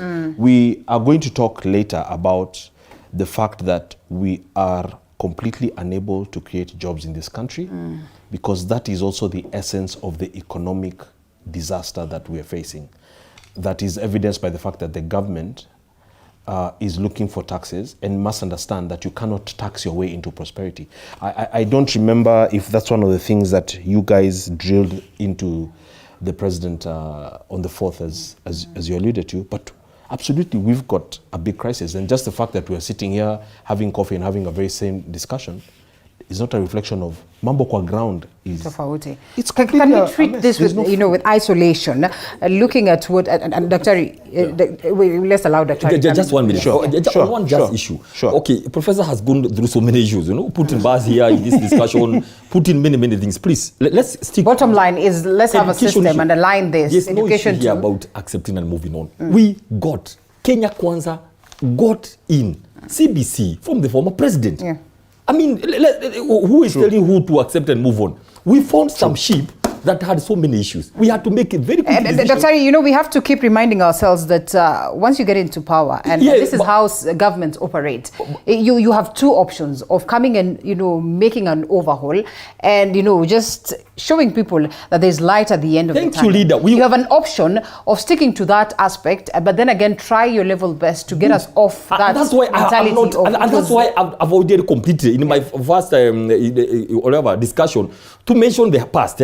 But I thought Professor, being a high level, who has been in this country, knows how CBC came into be, so that we don't keep on throwing so much mud at Kenya Kwanza, particularly government, on CBC. We actually stayed in the ship. Kenya Kwanza is steadying the ship to say, wait a minute, this is how we are going to go it. We are not going to kill everything. We are moving on. And so, we are not asking anybody to eat trash or rather forcing anything on anybody. What Kenya Kwanza is saying, look, we must start somewhere. And this is where we are. Now, on number 2, there is no harm. Let me tell you, there is no harm with us exporting labor. Actually, Kenyans are global citizens. The best brains across the world come from Kenya. That should be celebrated. Not looked like, why do you think that we are training all these people so they can look for jobs in Kenya? We have the best people in South Africa, in Botswana, actually in all the SADC countries. Most of the people with the highest brains, nurses and doctors and engineers, they come from Kenya. Look at Rwanda. Look at all the countries in the world. That's something to celebrate, number 1. Our purpose of creating labor here is also for export. We use what we can and then they go out. Many people today, they are moving out. Friends in Germany, and that's the beauty of it. So there's no harm in saying that we are part of why we are creating labor. How beautiful is it when you work on students, when you bake them proper, and instead of benefiting a country that is reeling, an economy that is on its knees, instead of allowing us to enjoy the benefits of schooling some of these best doctors that you speak of, we still have our very own sick people transported to India for purposes of seeking medication. It's even worse for them to go out there and benefit. And we have cried foul over people who are athletes. That because we do not tend to appreciate our very own sportsmen and women. Some of them, they will go abroad and say that they are being, they're being appreciated there, and the gold and all the medals they will take there as opposed to bringing home. How can you celebrate that? There are two things here. One, let's separate two issues. The idea has been, or the argument was, we are training people, and finally they have to go out. That in its own, there's no wrong. Now, what you are bringing is another point, of course, of issues like healthcare and all that. That's another separate issue, Linda. If you want to have this discussion No, we're just talking about professionals. That is one. Yes. That's what. Now, of course, on healthcare, the issue is, of course, to make sure, for example, regional, so that we don't have this issue of India. Honestly, and I'll say this, and with all the respect to the people who have had to go to India, because, there's this thing, India. Of course, we have to make sure that we can only go abroad for something which cannot. And in this era and time in Kenya, and that's one of the agendas of Kenya, of course, Kenya Kwanza has. I mean, we cannot go, because how many people can afford? You don't go do a fundraiser for 1 million to go out. That is something which, of course, under universal healthcare is being settled out. But let me put clearly one thing, and you told me that I gave my views to the education, because so we don't get lost alone. The plan is this: once a kid is born, they go to ECD. They go to primary, 100% transition to secondary. Look how we are moving with the people. From high school, and that's where many people get lost. 700, 800,000 seats for KCSE every year. That is where actually our proposals and what is now being captured. Remember the task force, they had to do, first of all, primary transition, right? Because of the urgency of grade 7, where they are going to move. Now, the next report they are going to give is again transition, so that we see how we are moving with our people. The whole thing about the education system. So that now, what we are saying, that everybody who start KCSE must be absorbed in either university or a tertiary college somewhere. 100% transition, which is almost low, so that we don't lose our skills. So when they are too low, like in Form 4 or something like that. And then they move on. Technical, all those courses, if you got a D or a E or a C, there's something to do, artisan courses and all that. Then later, listen, this is very important. You don't just release them to say you are done, internship program. So that all the 800,000 are absorbed in government. Listen, both national government, county governments, supported together for 1 year. That is the best thing you can ever do to our people, because they are somewhere. For that 1 year, they are able to be there. They're earning some stipend. They are able to get some experience, and then later, now absorption gets easy. Some of them, they are going to get jobs abroad, some of them locally. That is what we are talking about, our human resource. That is the plan. And then, because of the competency-based curriculum, Linda, as they move on, they are able to understand what they can do. Some will run, some will be computer specialists. Remember, one of the agendas of Kenya Kwanza is digital superhighway. That will absorb hundreds and thousands of young people every day, where you can sit at home on your laptop and do work, get jobs from America. We don't want to measure things the way we used to do those years. Some will go to the housing, they're going to get their livelihood here, but millions, let me tell you, millions today. Linda, today there are hundreds and thousands of young people who wake up in the morning on their laptop, they get jobs from the US, from across the world, and they get money. What are we talking about? Let us stop this. How prestigious is this? How prestigious is this? And Dr. briefly, yes, because Benji speaks, highly of what it is like up there, and we have to appreciate that they appreciate their own as well as those ones that actually travel abroad in search of jobs. I am told that 3/4 of even people, let's speak America, do not even have passports, because home is good enough that you really do not yearn. Let's go to the numbers. Because factual, what we used to do is called evidence-based activism or advocacy. What is the average? In fact, let me give it to Dr. Ari, because there's an argument I'm building here, because I know everybody is watching and they should be watching. What is the average unemployment rate, for example, in the US, right now, as we speak? No more than 4%. Yes. 4%. 4%. 4, 0, 4, 0. 4, not 40.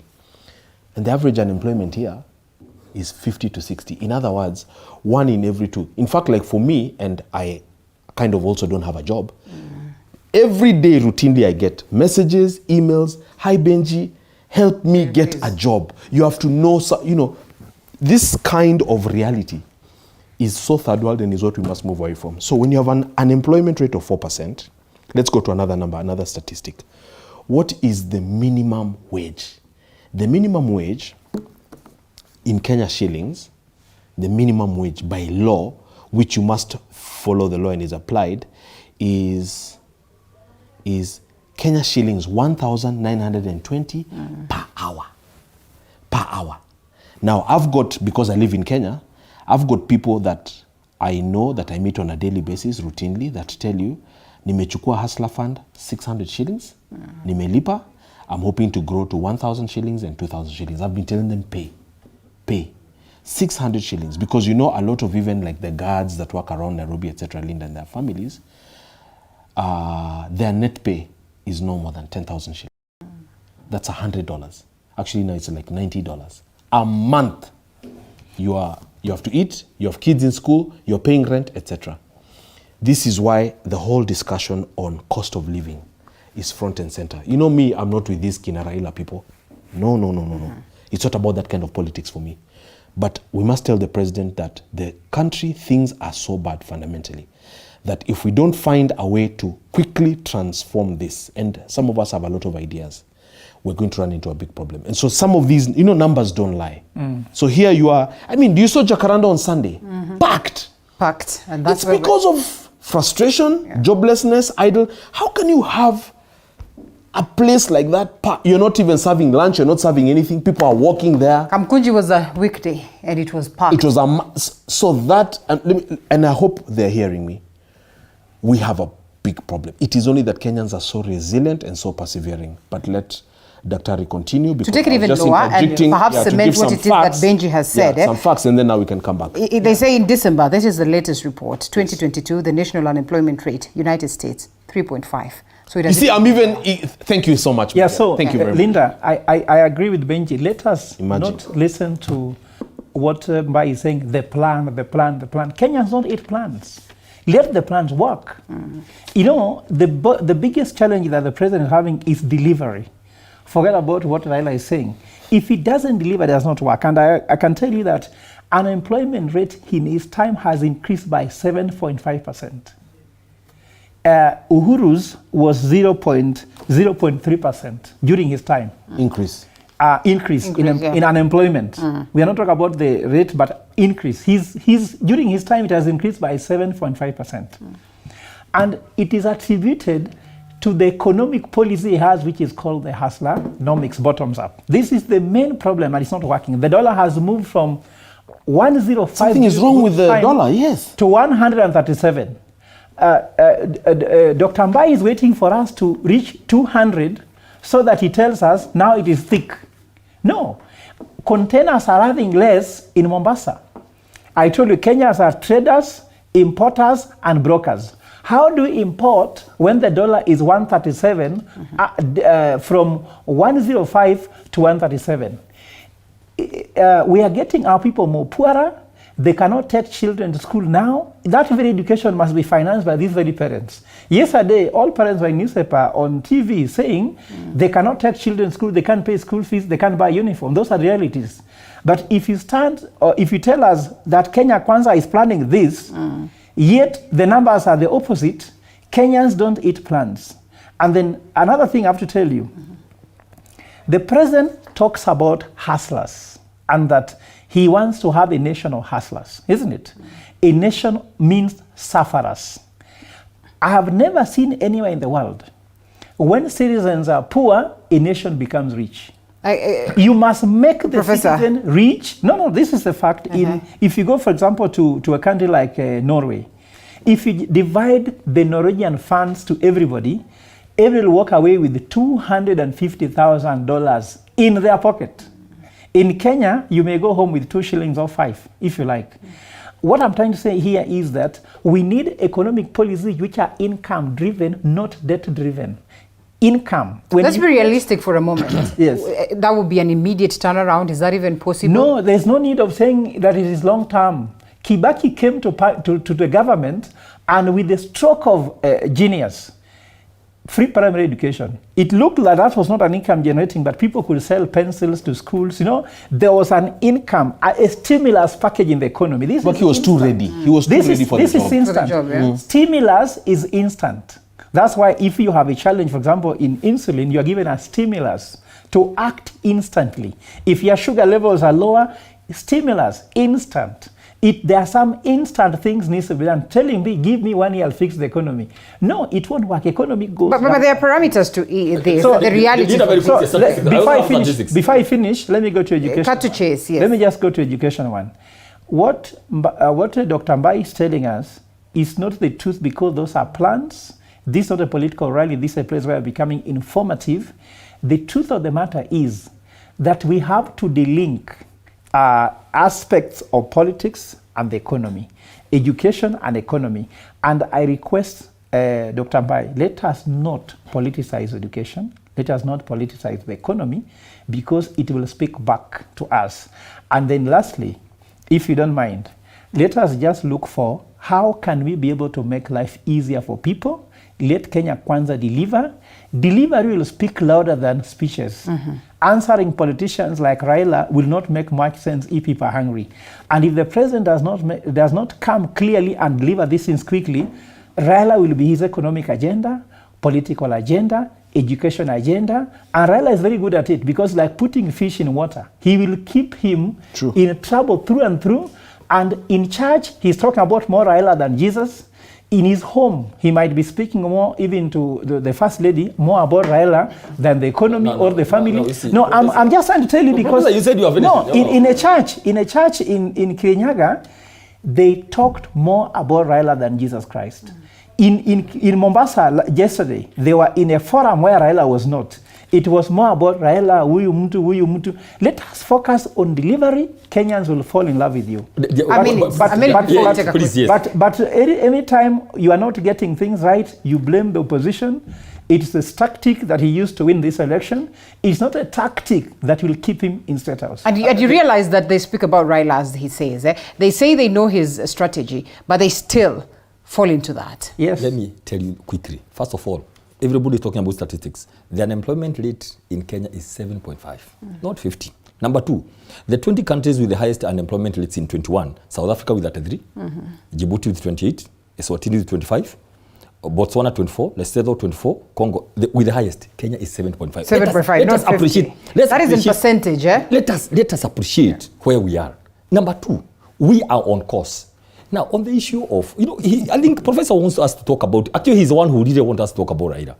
Listen, the strategy with Raila is one, engage him that time. He talks, you talk, finished, balance. That's what Raila, you don't allow him to talk 2 times before you talk. So we are going to engage in him as we do the economy. That is it. Because what Raila is missing, he could have done that from 2017. He got up into this partnership. He was not able. We know Raila loves that. So we continue engaging him. If he talks Sunday and the president is in a rally, he will talk that thing and get finished. Tomorrow he will continue engaging him. You don't let Raila talk for 2 days without engaging. We'll continue engaging him, answering him, telling Kenyans the right position. As we chew the card, we'll do the stairs. That's one thing I want to tell you. Just one thing.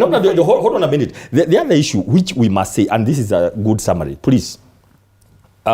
This issue of Ruto this, the president this, I can tell you this. The President Kibaki came. We saw what President Uhuru did. Please, the kind of things that Kenyans are seeing every day about this economy and all that, as we move on by the day, by the time this is 3 months, 4 months, by the time June comes, it is on trajectory to where we are heading to. Look at these statistics. Look at the investments here. The FDI in Kenya right now is $500. I can tell you by December, the projection is to reach that to $10 billion. That is foreign direct investments. You can talk about plans, but it is the planning time right now. It's 6 months. It's still the planning time. Look at the supplementary budget. I want Kenyans to focus on this. This supplementary budget will be the first tool the president is going to use to align the priorities. Allow us, Daktari, let me take it. You're going to also help me help Daktari, because we have to take a short break. Gentlemen, we have to take a short break. And also, Daktari, just to remind you that sometimes when you look at some of these statistics, equally you look at those ones that are casual laborers and therefore really cannot bank on what it is that they're doing. Perhaps it's just a short-term affair and maybe it amounts to that. Allow Linda, when you come back, I'll help Daktari. Let's take a short break and then come back to that.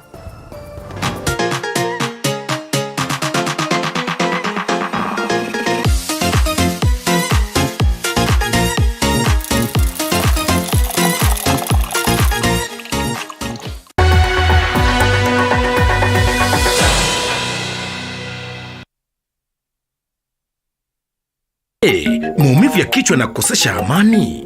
Kaluma Strong hutuliza maumivu ya kichwa, maumivu ya mwili na hata huondoa joto jingi mwilini. Kaluma Strong ina aspirin kama kiungo. Maumivu yakizidi, muone daktari. Are you looking for a distinguished institution of academic and professional excellence to kickstart your career? Then join KIPS Technical College, a top-NEC, CASNEB and NEET examination center in Kenya that is fully accredited by TVET Authority with over 90% national exam pass rate. We offer high-quality, hands-on training in engineering, hospitality, tourism, journalism, ICT, business, accounting, hairdressing and beauty, health sciences, community development and foreign language, and have placed over 26,000 graduates since 1994. Our state-of-the-art equipment, well-equipped workshops, indoor and outdoor sports facilities make us the preferred choice. During my training, I was able to become Miss KIPS, which has helped me to achieve my goals in community development. Admissions for January 2023 intake is ongoing. For more information, call 0720-813-113 or visit any of our 6 campuses located within Nairobi. KIPS Technical College, your sure path to success.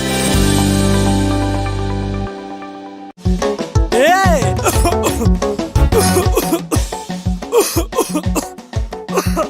Kaluma King Herbal Lozenges zinazo nguvu maradufu kutuliza kikohozi, vidonda vya koo na mafua. Kaluma King ni shwari. Tika mama huyo muharifu kaiba kuku zangu, vifaranga wangu na mayai zote pia kabeba. Aya, tika mama huyo. Maumivu yakizidi, muone daktari.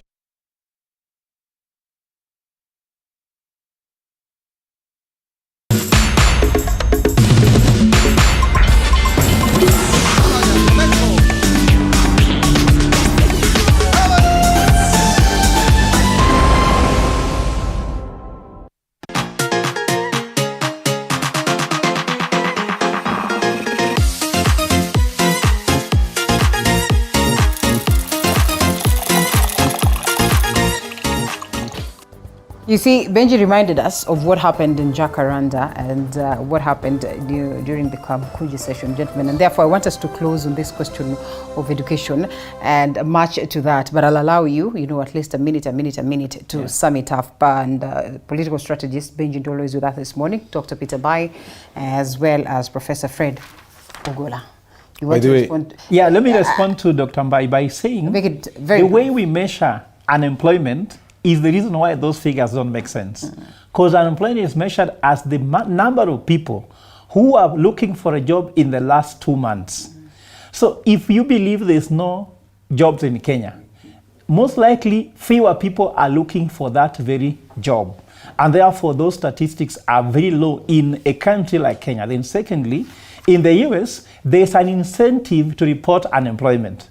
Because in the US, if you report unemployment, you are given something. In Kenya, if you report you're unemployed, now no one gives you anything. So actually, let me clarify there's something. Let me clarify there's something, Fred, from experience. So in the US, if you don't have a job, you go to the unemployment office and they just check that you're actually looking for a job. In other words, you just go and show where you have applied, where you're trying to apply, etc. The allowance they give you for that, because you still have a family, because you still are driving, you still have to pay electricity, you still have to take your clothes to dry clean and what have you, is about $300 a week, which works out to about 60,000 shillings a week. That's for food, etc., etc. In a month, that works out to about 240,000. So sometimes what I would do, I would jokingly tell them, in my country, this is not even a salary. The allowance you give to an unemployed person in Kenya, you can hardly even get that as salary. Yeah. Now, the response that I get here, because I've been around for a while and I'm a policy analyst, you know, when you talk to the policy implementers, the CSs, etc., what they do is they don't have an answer really, Linda. They tell you, you know, this is true. They tell you, no, Kenya is not America. And I mean, would it be unfair for us to no, that's a defeatist. That's a defeatist. This is 700 years democracy. That's a more than. But the point, Linda, the point now is 250. Now 250 years. The point now is do not use the American matrices to measure our employment because there's no tally. Okay. We have to look for a... If we're not going to use them, their democracy... Linda, ours is 50-60%. Perhaps we should not as well try to match ourselves to... So Linda, my solution is this. I've been telling AU and the big organizations there, let Africa find how to tell their story, not using World Bank reports, because there's something that is not World Bank like in Kenya, in Africa as well. Let's not even talk about Kenya now. Africa needs to tell their story. Until the hunted tell the story of the hunting, every story will be told from the point of the hunter. And the West is hunting Africa. So let them not tell our story. There are so many statistics that don't make sense. So, Dr. Mbai, those statistics you are reading are not generated from our system with our policy and the rest. They are generated with a framework which is from the West, which are not cognizant of what reality is here. The truth of the matter is that I meet more people in this town who are looking for jobs than those who have. And no one should tell me using statistics from World Bank that that's what I should buy.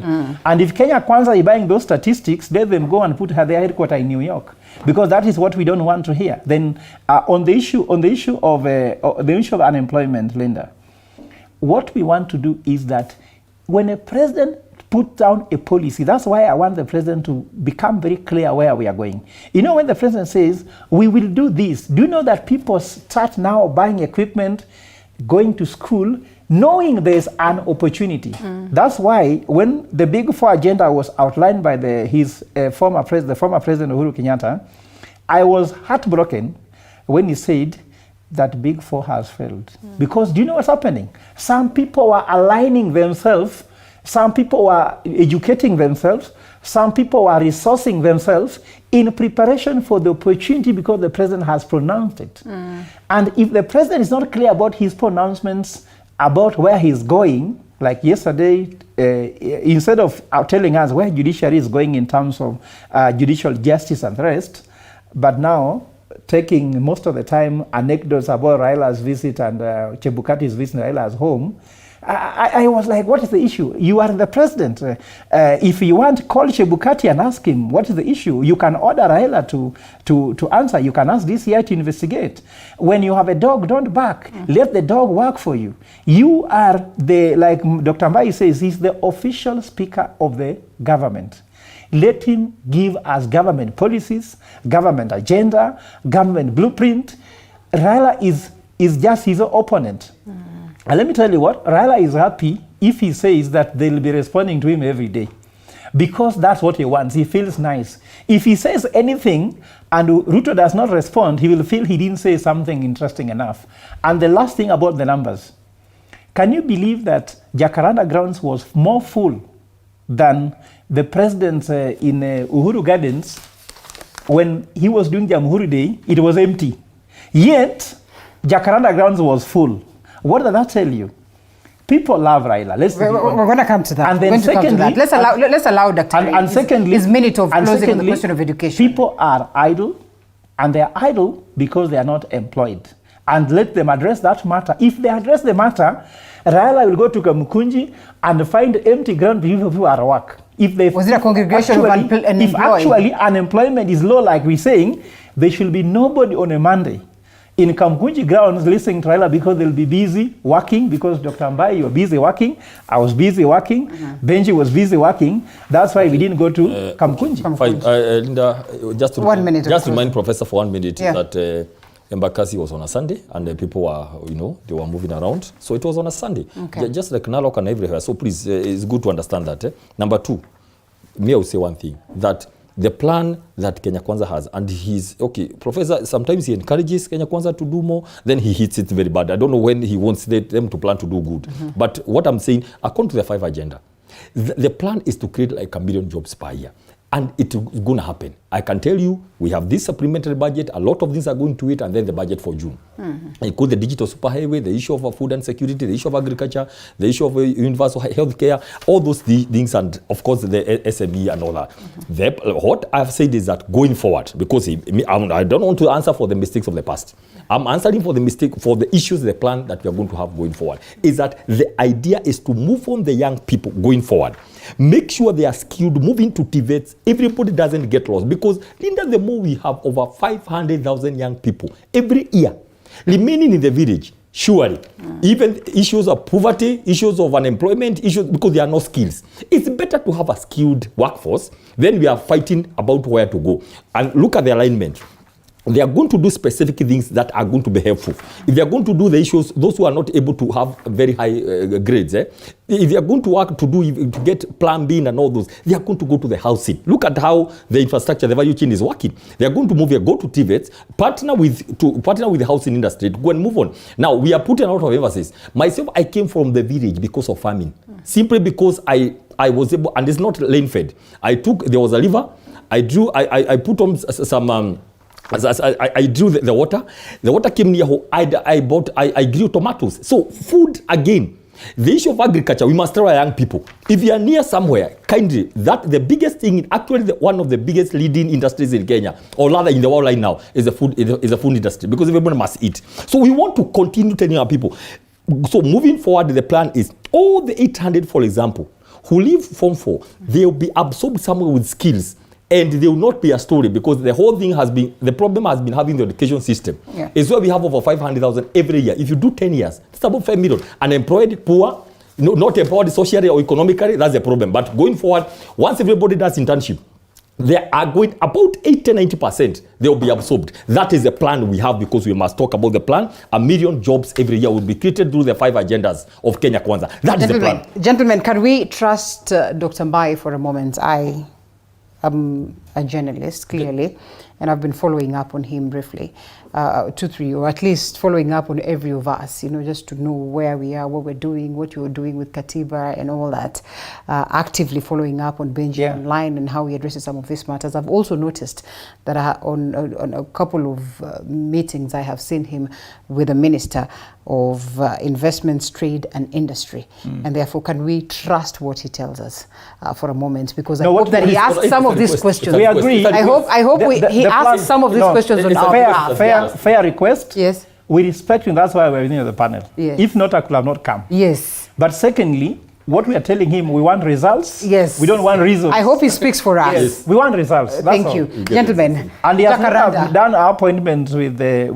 the one that he promised. Not yet. He's not delivered on that. No. Yes. So we are still waiting. Are we on course? Time is not on our side. Me, I brought him the book like I promised. I've delivered. Yes. Let him deliver. Fine. We will deliver. Thank you. I'll deliver. Thank you. Benji Dolo. Yes. Right Honorable Raila Odinga. His friend. Is he? And former boss. Let me just, in the interest of absolute full disclosure, I met a high-ranking, I get around Nairobi a lot, and I bumped into one of Raila's member of staff yesterday, and we talked as friends. And the first thing he asked me, you're really unfair to Mzee. As Linda said, social media has a wide reach. Nowadays, if you tweet something, a Kenyan in Germany is reading it, another one in Dubai, let alone here. Raila finds himself in a very unfortunate situation, but a situation of his own making. Remember, Raila is way older than the former president, Uhuru. Raila is going to 80. Yani ni mzee. Mzee ambaye anahitaji heshima. Raila now is fighting the president, a man who can almost qualify to be his son. Actually, the president can be his son. Now, how Raila got into this situation is absurd.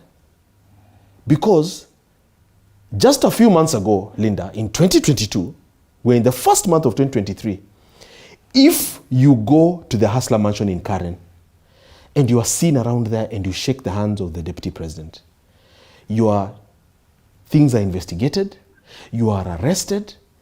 I mean, Raila was being funded by the former president. The allegations now, suspicions are that he's still being funded by the former president. He had the support. Mount Kenya donated to Raila 250 Prados. This is on public record. This is on public record, reported in the media, in mainstream media, etc. Raila was being campaigned for by CS Fred Matiang'i at the time, by CS Musheru, PS Kibicho. They were on TV explaining what they have in polls and what they expect. Now, how can a man like that then say that someone has stolen his kura the same way it was stolen 15 years ago in 2007, the same way it was stolen before when they said Moi rigged in 1997. I was not even in Kenya. This is a very unfortunate situation for Raila because he's a senior man, he's a former prime minister, he has a huge following, as Fred said, he has people who like him. He actually also is a symbol of a community. So what the fact is that this is extremely embarrassing. In fact, not just to Raila himself, but to his entire community. Raila has been seen as Uhuru's lapdog. Now he's an attack dog. It's unacceptable. And where Raila lost the plot is, I am a very detailed analyst. So I remember during the whole discussion on Eurobond, when Raila was really playing the role of opposition chief, sometimes in 2016, 2017, and I was under a World Bank project at the Auditor General's office, and there was a really big fight about Eurobond and about many other things, including Waiguru's then ministry on NYS 1, NYS 2, and all this madness that was going on.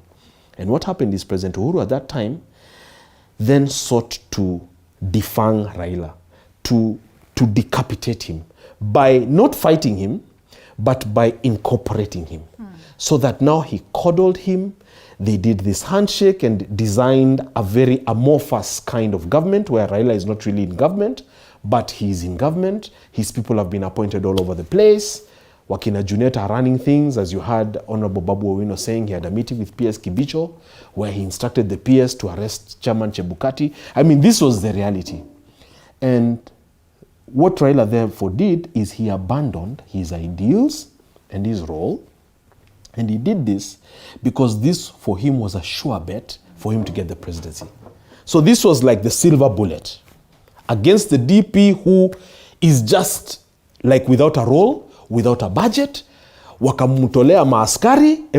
Everybody lives in Kenya and they know the details. Now, once you lose that kind of credibility, this is a must read for today, The Standard. Page 2 has an analysis on Jaramogi and what happened with Kinambiu, Koinange, etc., where there was some sort of long con. And then there's another one also by Mohammed, somebody, on Raila's missteps, where his followers now are completely disillusioned, confused, exhausted, frustrated. It is safe to say, barring a miracle or Jesus coming down. Now, you were unable to deal with William Ruto when they had raided all his allies, blocked his funds, Linda.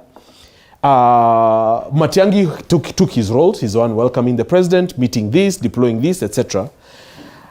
Now, Ruto somehow, being who he is, maneuvers and gets to the seat of the president and commander-in-chief of the republic. You can't. How now? Honestly speaking, how now will you deal with somebody like that? And somebody who does not shy away from confrontation, somebody who is way younger than you, with actually the symbols of power in his hands. Somebody who was accused and prosecuted in the ICC for years. Na akajinasua huko. Fred. Itakuwaje? But Fred is asking, he swims best in such a space. Yes, he swims best in chaos. But so what we'll do, he'll just dissuade and throw mud and what have you. But William Ruto and Gachagua is not losing, or they're not losing the plot by dancing to his tune. And they're not even the type to run scared. So that's the problem. Now, Professor, we're coming to you shortly. For me, yeah. And I say this, and it's good to repeat because that's true. As a student of political science, I have a lot of respect for Raila as a person and what he has done. Since 1974, the years when I was being born, he was a lecturer at the University of Nairobi. And I want to say this also. The president of this republic, the deputy and the government really respects Raila as a person. I want to say this because now I'm talking as a peace and conflict practitioner, the one I am. Now, having said that, I feel sorry as a human being for Raila because what he was supposed to do, engage President Uhuru in readiness for the 22 elections, he didn't do because of the handshake. So, and for avoidance of doubt, I heard, Akina Babu, they were very bitter. They were saying, well, we prayed. No. Me, I want to say this because I've been an insider. The former president was dead serious on getting Raila as president. Is it? He was dead. Let me say that for record so that we clear some of these things. Please, I want to assure as your boss would say, or our boss, who's the president. I want to assure. Is he still the one funding this activity? Now that we're talking taxes. Good. Let me come to that. Unfortunately, the way that the elections went, they lost fair and square. The issue of the magic was simple. I'll repeat this 10 times from that 4A. The elections were won. At the polling stations, at the constituency. By fair and square with the allegations, okay, and perhaps not to look at the allegations. Yes, I get you. When they say that Chebukati visited Right Honorable Raila Odinga, if truly they did that, and also the Cherera 4 have been, Why would Raila invite him? Why would Raila invite him? Why would Raila invite him? But don't you think we have a problem with the institutions and also the individuals? Okay, Linda. If these allegations were true, Kenya, why would they heed to the invite? Linda, in the first why place? Kenya is not Rwanda, Uganda, Swaziland, and these other countries is because we are very serious about constitutionalism. All those things, somebody ought to have done an affidavit, everything deposited at the Supreme Court. Unfortunately, let's be very clear. What happening now are stories, those bedside stories, side shows, bad talk and all that. Because unfortunately, however strong case you have, it was dusted within 14 days. Because we were all glued. Nothing happened. By the way, in Kenya for a whole month, nothing happened. After the elections, the 15 days for Chebukati, the 15 days for Supreme Court, Kenyans were held up just waiting. Yes. So that was it. That was the time to engage. This is an afterthought, right? Because remember, after 2017, there was that long after the president and now the president Ruto was sworn in. A whole month of December, Raila was planning. Then the swearing in. You see? So he must look for something to begin starting up. But respectively, very firmly and respectively, and this is very important to say, very firmly and respectively. Raila now is feeling, I lost it. I wish I was myself from 2018. I would have caused a lot of trouble and maybe gotten being in the opposition because Raila works very well in the opposition. He doesn't work very well when he's in government. Look at Kibaki handshake. The moment he got into that, he lost the power. He lost it, and that's why they lost to Uhuru and Ruto. Again, handshake, he lost it. But when he's in the opposition, that's the best time for him. But now, is that not a cause for alarm and worry for the here we are. Good. Here we are now. I want to suggest, and I will say this again, respectively but very firmly. The president of the Republic of Kenya, Raila Ruto, and Gachagua are not the people because they know Raila. They will not give him chance. Let me repeat this again. Because they know how he does. And it really causes a lot of trouble and all that so that he can be called. They won't agree. Even me, I wouldn't agree. They will engage him. Going to make let me tell you. Let me tell you about being ungovernable. The moment he breaks the law, ungovernable, he cannot be above the law, no matter what. Being ungovernable, you would go for Raila? No matter what. Nobody's above the law. Being ungovernable, even Uhuru needs to be very careful. Hold on, Beja. Right. Being ungovernable works when the person you are trying to intimidate is weak. Okay. That's the trap Uhuru felt. Uhuru feared Raila badly because he had the history. How he started the father. Correct. He had this fear. Ruto tried to tell him, please don't get into this guy. Let's engage him when he is far. Uhuru refused because personally he felt, wow, this guy is going to sink me. Now, this time, Ruto already knows how he does it. So he's already prepared. Yes. Raila was his boss. One more thing, very important. When I saw what happened, the other day, Kamukunji, Jacaranda, in Kimbra. Now, Raila and his people, They would want to even do something that will cause them to be arrested. I want to tell you today, Ruto will not go that direction because everybody is waiting for Ruto to do the same things that he was being accused, by Uhuru, arresting people on Fridays, every ABCD. Ruto will not. But not arresting him is definitely what the others have done. What the president will do is continually engaging and saying, look, how do you come and say, like he did yesterday, in a very sober way. Remember, there's a difference. Is that sober? Yes, there's a difference between engaging like fearing someone and also engaging the public to show him, look at this. And I can tell you today, the people are able to watch for themselves to see, Laila from 20 years ago, what? This is Ruto. Can we give this president a chance also to do his bit? Remember, my very quick advice to Raila, please, be a gentleman. Take up the, the Gatuzi person is here, the Katiba. Take up the role of the official position. Be a gentleman. Go and address parliament. That is the easiest route for Raila. Please, about the process, we are going to discuss it, but the easiest process for Raila, come back, go to parliament with Martha Karua or Kalonzo as a deputy. Be there. That one, Ruto had thought about respecting Raila. That is what President Ruto had thought. I'm giving away forward. Otherwise, I'll tell you this. The kind of protestations are not that they want to do things so that they can be...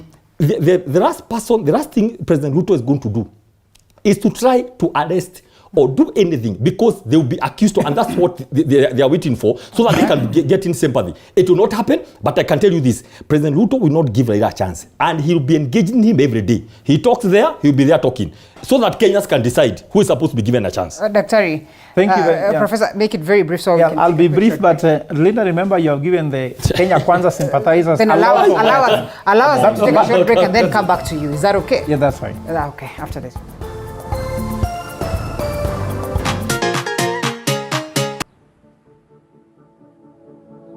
Yeah, like you see, these are the fabrics we use for the sofas. Yeah, there are different types of fabrics. Sabak. This is the best way to go. Eat color, eat raw, like this is alive. Well, 2022 is behind us. 2023 is here with us. What are your plans? We here at TV47's Morning Cafe have great plans for you. We're talking about information, we're talking about entertainment, we're talking about the greatness for the year. So make sure that you're always with us every morning.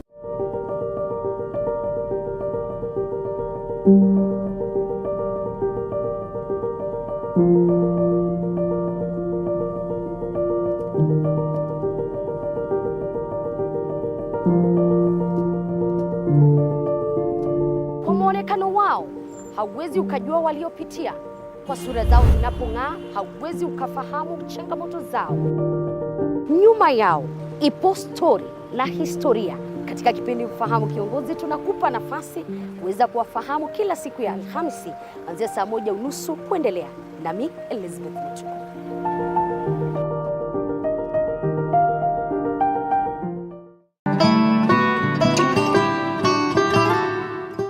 Your health matters, and Body Garage is here to guide you on it. Someone's, after using the medication, the virus number of the HIV in someone's body will start to go. My medication, wherever I go, I must make sure I'm committed to my medication. Yes, and I should watch what I'm eating. I should not just eat from everywhere or not just eat anything. We talk mental, physical, and spiritual health. Join us every Thursday at 8 p.m.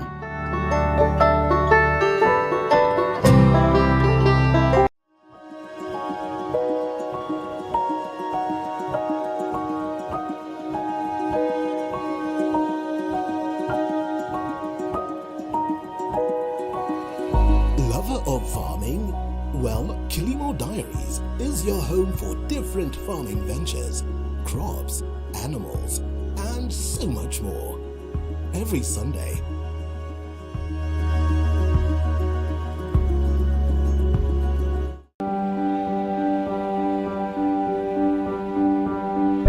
with a new year comes endless possibilities, and as we continue to tell the stories of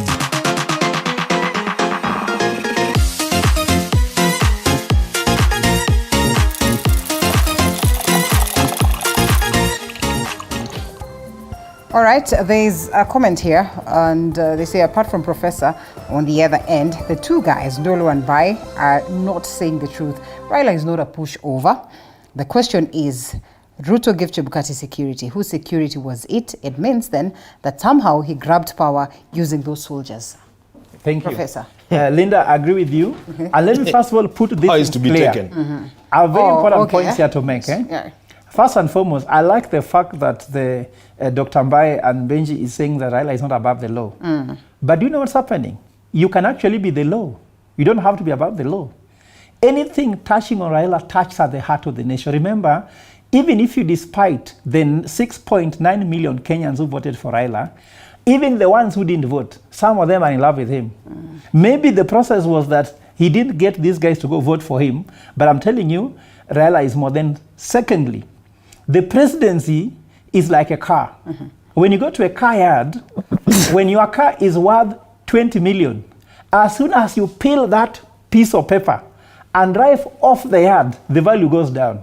So Ruto has to know that his value in Kenya already went down.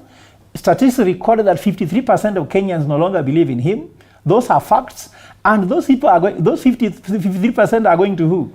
They have nowhere to go. Mostly some of them will go to Raila. Those are facts, those are figures.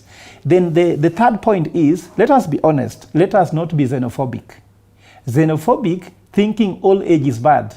Age is gold in Africa. In fact, Chinua Achebe says that when all people die, a library is on fire.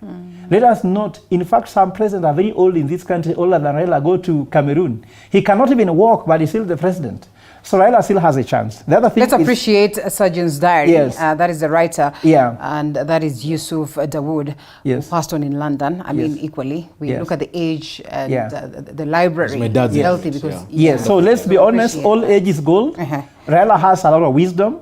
Let us not wish that. But we've also seen the fall of the Hitlers of this world and all that. And therefore, perhaps when they say that he's not above the law, then there's some sense in what it is that they say. He's not above the law, but he knows the law.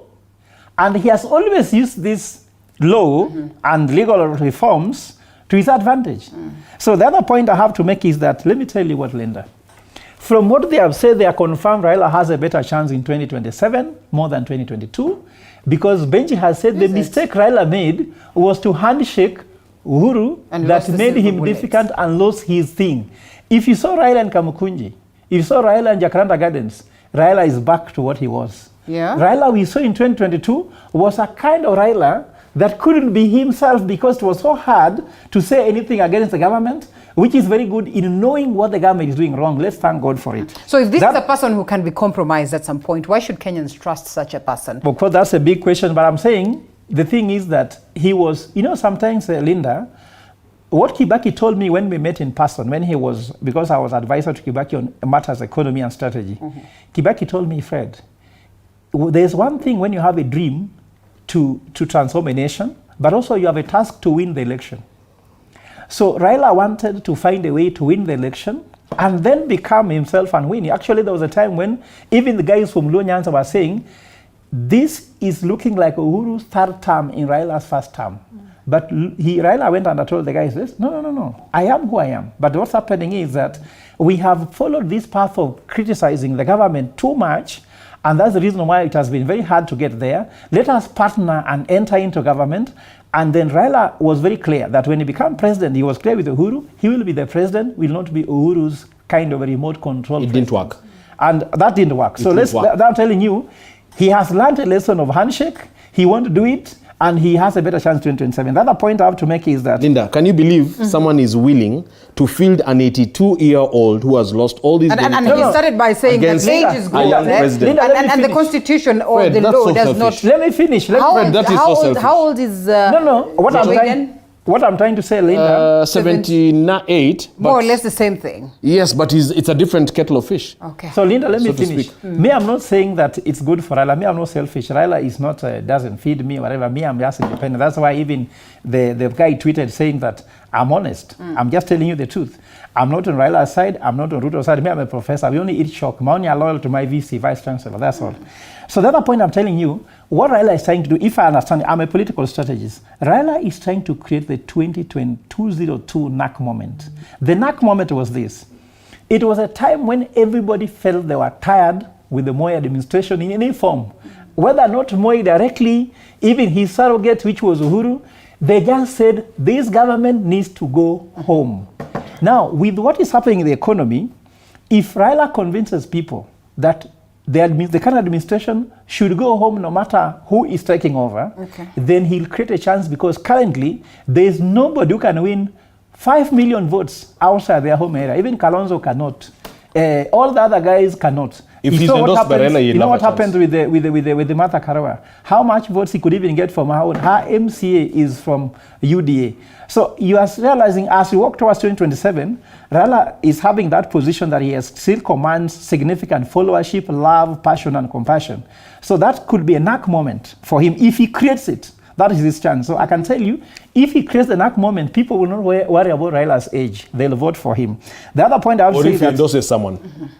Raila has convinced Kenyans, whether you like it or not. The facts could be different. I don't know the facts, we are waiting for investigation, but he has convinced Kenyans the elections were unfair. And the perception is reality. Linda, if you perceive me to be rude, whether I think otherwise, perception is reality. So the perception... Are Kenyans convinced to that level? Yes, you can. I've met people, like even for him, he has outlined that he said here that Mount Kenya agents were compromised. What is a compromise? Meaning that it was not free and fair. So that's the point. The other thing is Raila is keeping Azimio intact. By keeping there's a time when Kalonzo wanted to leave, Kioni threatened to leave, they are back and defending him. Oparanya wanted to leave, they are back defending him. So he's keeping tough like Kakamega. So you have to understand that Raila still will be a force to play with, and Ruto cannot just give him as a pushover. Then lastly, which I've said, Kenyans will be Ruto's biggest undoing. If you go to vote in 2027, you are a hustler in 2022 and you voted, and Ukombozi was supposed to come. Ni God Manzei. God didn't come. Ukombozi did not arrive. You will never move from a hustler to rich people. Because don't you believe that they are... No, I'm saying if he does not sort it out, there's no need of even worrying about Raila. It will be Kenyans against Ruto. And when they go against Ruto, that vote will go to Raila. Remember that majority of Kenyans who voted for Ruto voted against Uhuru. Because he made Mount Kenya be annoyed, like Benji said, that they were annoyed with him. So they gave Ruto a revenge vote, which means those are not Ruto's votes.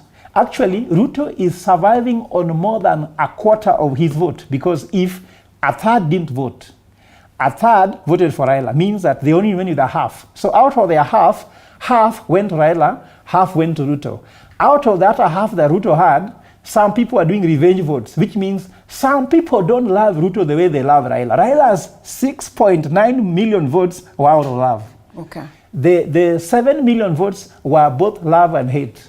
So when you take hate aside, because Uhuru is no longer in the ballot, and Raila comes directly with Ruto, it will be very difficult for Ruto if he does not fix the economy.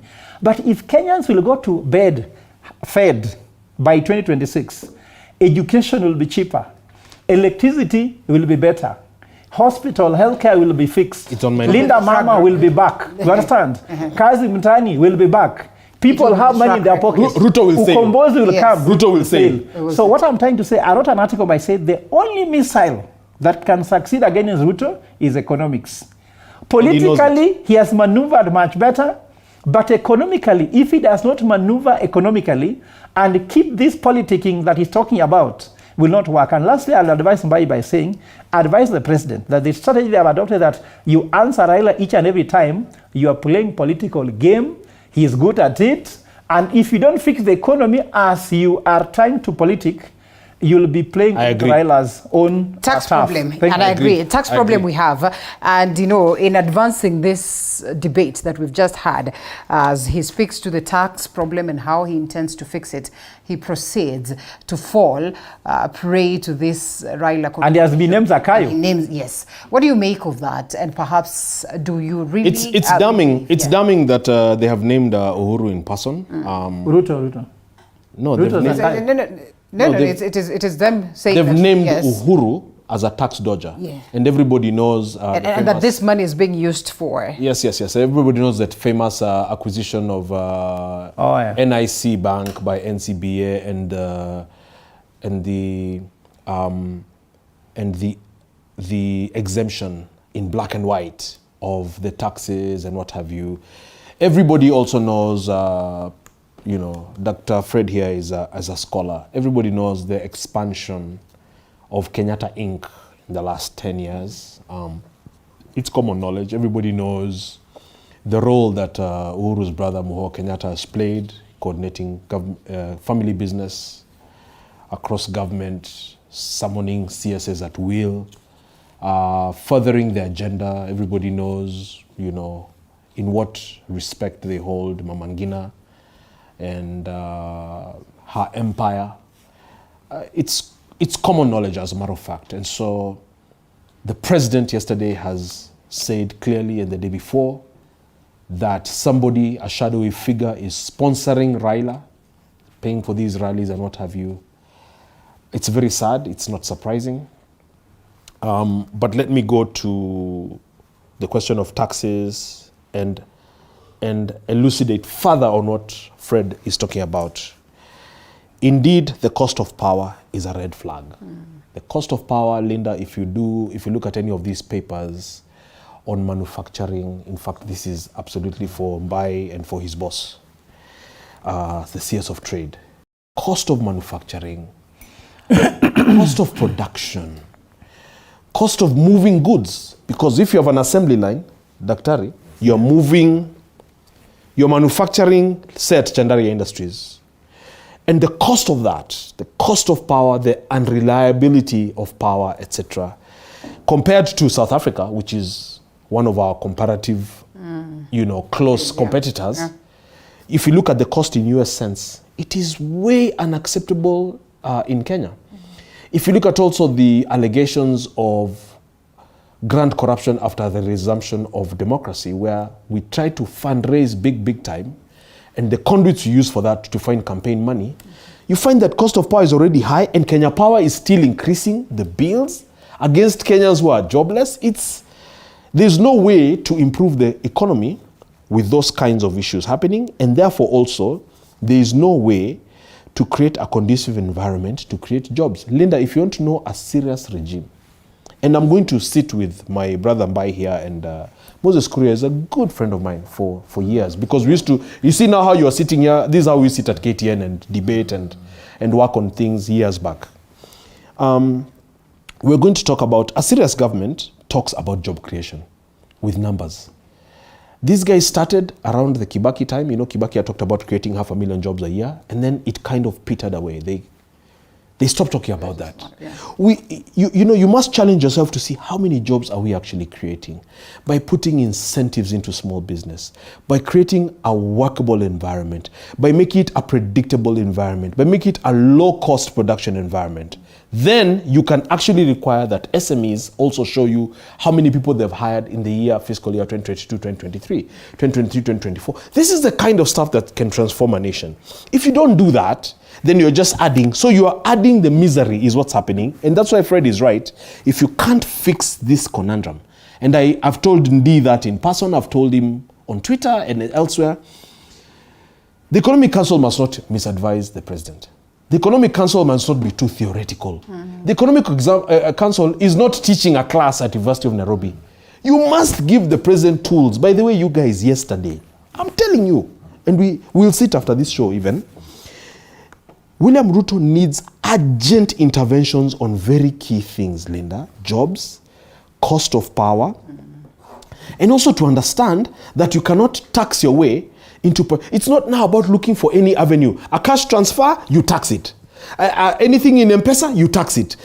You are going to drive Kenyans into hiding money under mattresses. So the fact that we even have to discuss this is absurd. I mean, this is economics 101. And therefore, if you get it right, because Kenyans are broke, that is why we talked about Hustler Fund the last time I was here. My recommendation had been that it be a fund that is a substantial fund that can transform lives, with a floor of 50,000 shillings and a ceiling of 5 million shillings. We'll probably get there in time. But now, to disburse 500 shillings, which we even cut the phase savings, and then what is actually received is 475. It's better than nothing, but it's $4. It's $3. It's unbelievable. The good news, though, is because there's such a cash crunch, of course the fund is disbursing. Of course people are paying back. So the numbers are actually working out. Close colleague and friend of mine, Susan Mangen, is a PS for that fund. I'm proud and happy that this is actually working. But it has to augment. It has to grow quickly, exponentially, on scale, so that you can actually take Hustler Fund and open a business. I have one of my guards was asking me, what do you recommend that I can do? I told him, if you find somewhere you can supply chicken, like to a restaurant on the side, because you're also working as a guard, maybe do that, but make sure you pay back. And I promise you, utaona ikienda from 600 to 1,000 to 2,000 to 10,000.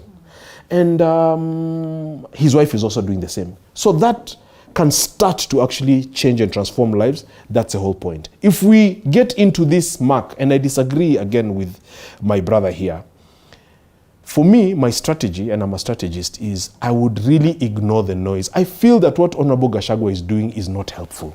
Not helpful at all.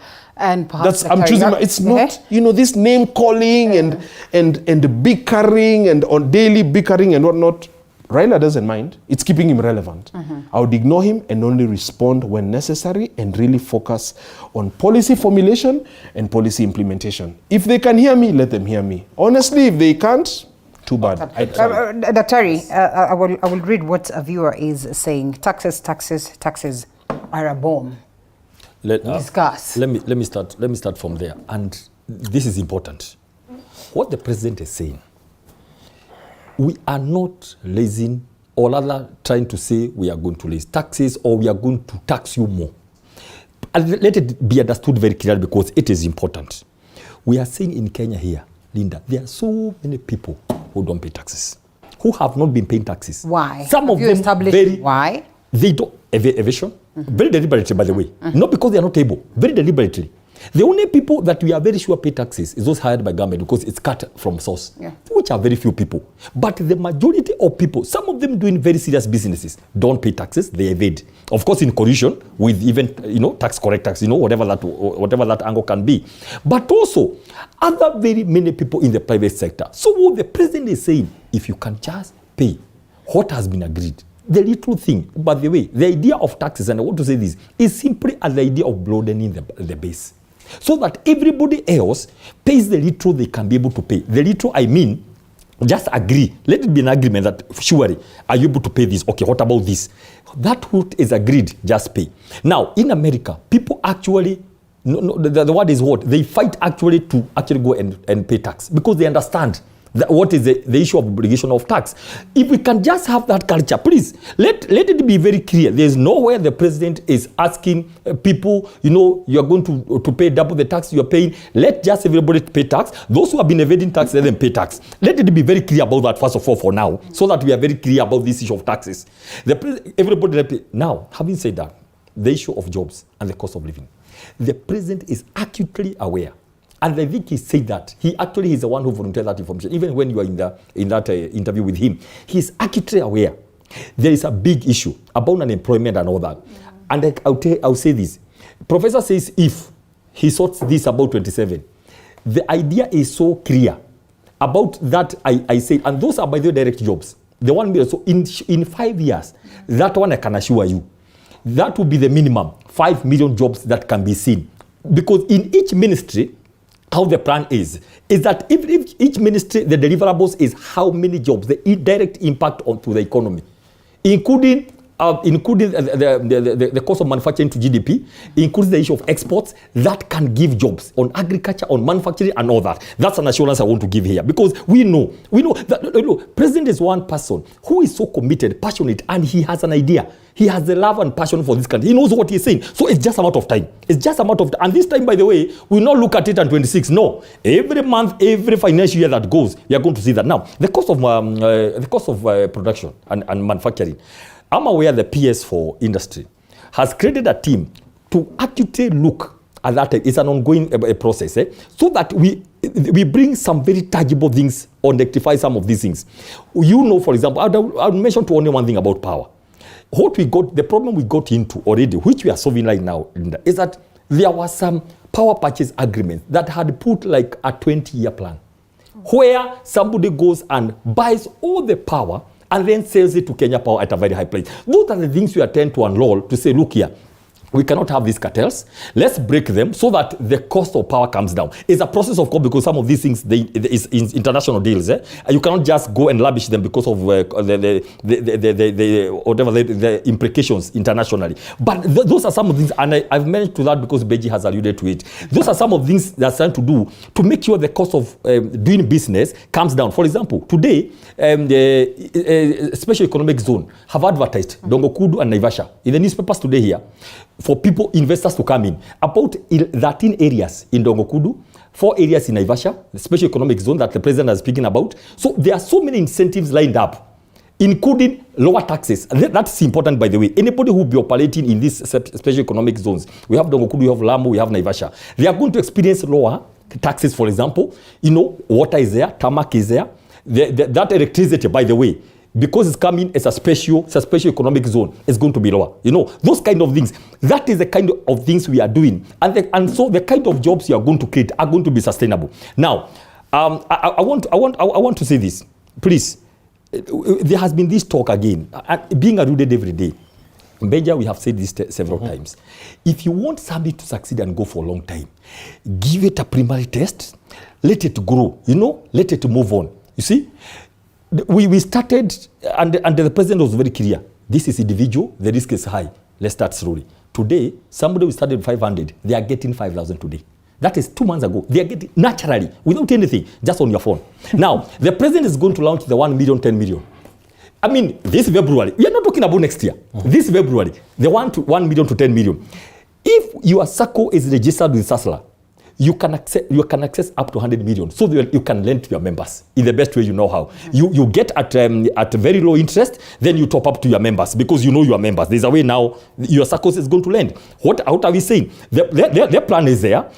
It's just a matter of time. But yes, even as we move about time, all the positive input are very much welcome. I hope there's a mechanism to follow up on what this money is being used for eventually, because it is one thing to borrow and put to use. It's another to borrow and just pay, and you know. There has been a misconception that Kenyans don't know what to do with money. Let me tell you, every Kenyan, they wake up already, even before the Hustler Fund.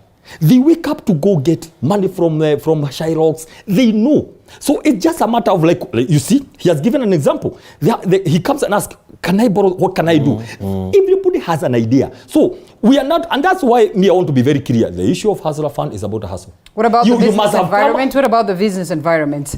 And perhaps I'll ask Professor that. Let's read what the viewer is saying. Kamau Jonjo, Daktari, says, you arrest tax evaders, then the DPP releases them. What is the rationale? You appoint a person who was investigated for tax evasion to have to appoint them as managing director of a parastatal. This is voodoo economics. And Wamboi Alice says, mature debate with smart panel, but then again goes ahead to say unemployment in Kenya is more than 70%. Let's not fool ourselves at 7%. And Zik says, I mean, Kenyans need to know that our world does not revolve around the Right Honorable Raila Odinga and many others that are watching this morning. Professor, as you expound this debate further, and we're almost coming to a close, then the question is the environment, the business environment, after all said and done, after we have access to credit, which is the biggest problem for SMEs or MSMEs, then what with the business environment? Yeah, first of all, the business environment is bad. Let me tell you what, when I was an economist to help turn around the Greece economy, we found that the Greece economy was operating on 50% black economy. What does that mean? Black economy means that people who can pay taxes, people who are not visible by the state. They are running businesses that no one can see. It is darkness. And let me give you some statistics in Kenya. Kenya has 759,000 companies. Last year, only 84,000 paid taxes, meaning 90% of companies did not pay taxes. That is the truth of the matter, and it's as painful as it is. But you see what's happening? When people are calling the president Zakayo, he has gone to tax those who don't deserve to be taxed, because Zakayo, even Jesus said, give Caesar what belongs to Caesar and give to God what belongs to God. So the tax bracket under this hustler fund is the problem. So the business environment, Linda, is people are not paying taxes. Why are they not paying taxes? That's the main question. There's been a lot of business disruptions.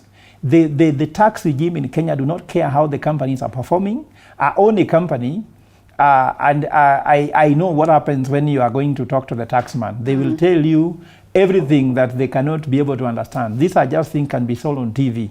Carry your own tax thing and go to the government. So the business environment is not doing very well. Look at what I've given you, the matrices. Unemployment is falling. Who is going to consume if they are not underemployment? The dollar, which I said people are using for importation and the rest. The other thing which I talk about, the cost of electricity, the cost of transport, the cost of logistics are driving businesses to increase their prices. Well, nobody's income is increasing, and that brings an issue. That's why, for me, I don't agree with Dr. Mbai at all when they're telling us all these stories. Because let me tell you what, today in court, the judges are going to rule on how the president appointed the board that is sitting on the hustler fund. The hustler fund, yeah. First, the president has dispensed 25 billion is when he's appointing the board. It means that this board entering this hustler fund are entering in a hole. How do you even now start oversighting money if they are coming to give, they have not even taken oath of office. 25 billion has been disbursed. This board has been appointed without advertisement. It has been appointed without vetting. There is no inclusion of people with disability. The president said he's forming a government of Mama Mboga and Boda Boda. There's no Boda Boda, there's no Mama Mboga in this board. So this board is illegal to me. Okay. We are waiting for judges to make their ruling today from 9 a.m. Kenyans are watching. We'll see whether that will happen. So now you want to bring where you are going to give people 100 million shillings. Wait, you have not set up your mechanism, your governance, your legal framework in place. I think that's why they're going to tell us, let's just move on. Let's accept and move on. And I said, I don't like it. So what we're trying to say here is that the economy needs to be fixed by creating income, not creating debt. Linda, as an economist, when you borrow money from anyone, from the bank or any other person, you stop working for yourself. You start working for that person. If you go now and take 10,000 from your neighbor, kile kitakuamsha asubuhi is not that you're going to make money to pay school fees for a child. You're waking up because the neighbor needs his money back. So if the president came out with an income generating a stimulus like the ones that Kibaki did on free primary education, these could be able to help the economy. Then later you give debt. For example, when I talk about the schizophrenia, is that on one side you're telling people you are cutting on budget, national budget, the 300 billion that the president is cutting. On this other side, you are telling people you are giving them hustler fund to begin businesses. Yet the people whose budget has been cut, when they cut the 300 billion, it was about people supply tea to government. That person could have bought goods, for example, milk from somebody whom you want them to supply milk. They could have bought chicken from somebody who will be... So you see, you cannot be killing the demand side of the economy while you are working on the supply side of the economy and you're being balanced. Then I don't agree with him by saying Kenyans know what to do with money. You are in the president's address in the media and you ask him very intelligent questions. Have you asked and did research to see where hustler fund is going in terms of investment? And have you come with the research to advise Kenyans where to put this money? He told you, the way Mbai said, that Kenyans know. They don't. I'm an economist. We have done research by saying the poor don't know how to use their money compared to the rich. That's why the poor person goes to buy kadogo economy, whereby you are buying a sachet of sugar. 80% of that money you are using is to buy the packaging. So you are buying packaging. So if you buy 10 sachets of sugar, the rich person will go and buy monthly shopping. Do you know why rich people can do monthly shopping? Because you don't buy packaging, you buy. Like the time when I had house help, they go to the supermarket, they are picking this small milk. I tell them, excuse me, don't buy for me packets. Me, I want milk. So buy the big containers so that we have milk. We are not buying packaging for milk. And that's why we even have a way in which we buy those big cans of milk so that at least it lasts for the children. I have 3 children. These people drink milk like water. And if you are buying packages, so we have seen the poor people don't know how to spend their money. Do that research. Do just research on your own. And I've sent you a very nice video there on the economic missile that will finish Kenya Kwanza government if they are not careful. All right. Let's just be honest here. Let us not be telling us people to calm down. And then the last point I have with Mbaye, you know, Kenya Kwanza is very good with reporting. Make it brief. They will come and report to us how many jobs they have created and no one is seeing those jobs. Well, that's also another so we hope that we shall rely on an independent statistics. That's why at Operation Indogatuzi, we are going to be the opposition. We will be telling the president with no interest of coming to government. Because see, if Raila talks against the government, people know he has an interest to become president. As the leader of Operation Indogatuzi, we have no interest to enter government. We just have to put the president to check. And I'm asking him, better engage us so that we can tell you, because we have no interest of a handshake with you. Wow. We never ran for the election. We lost no money.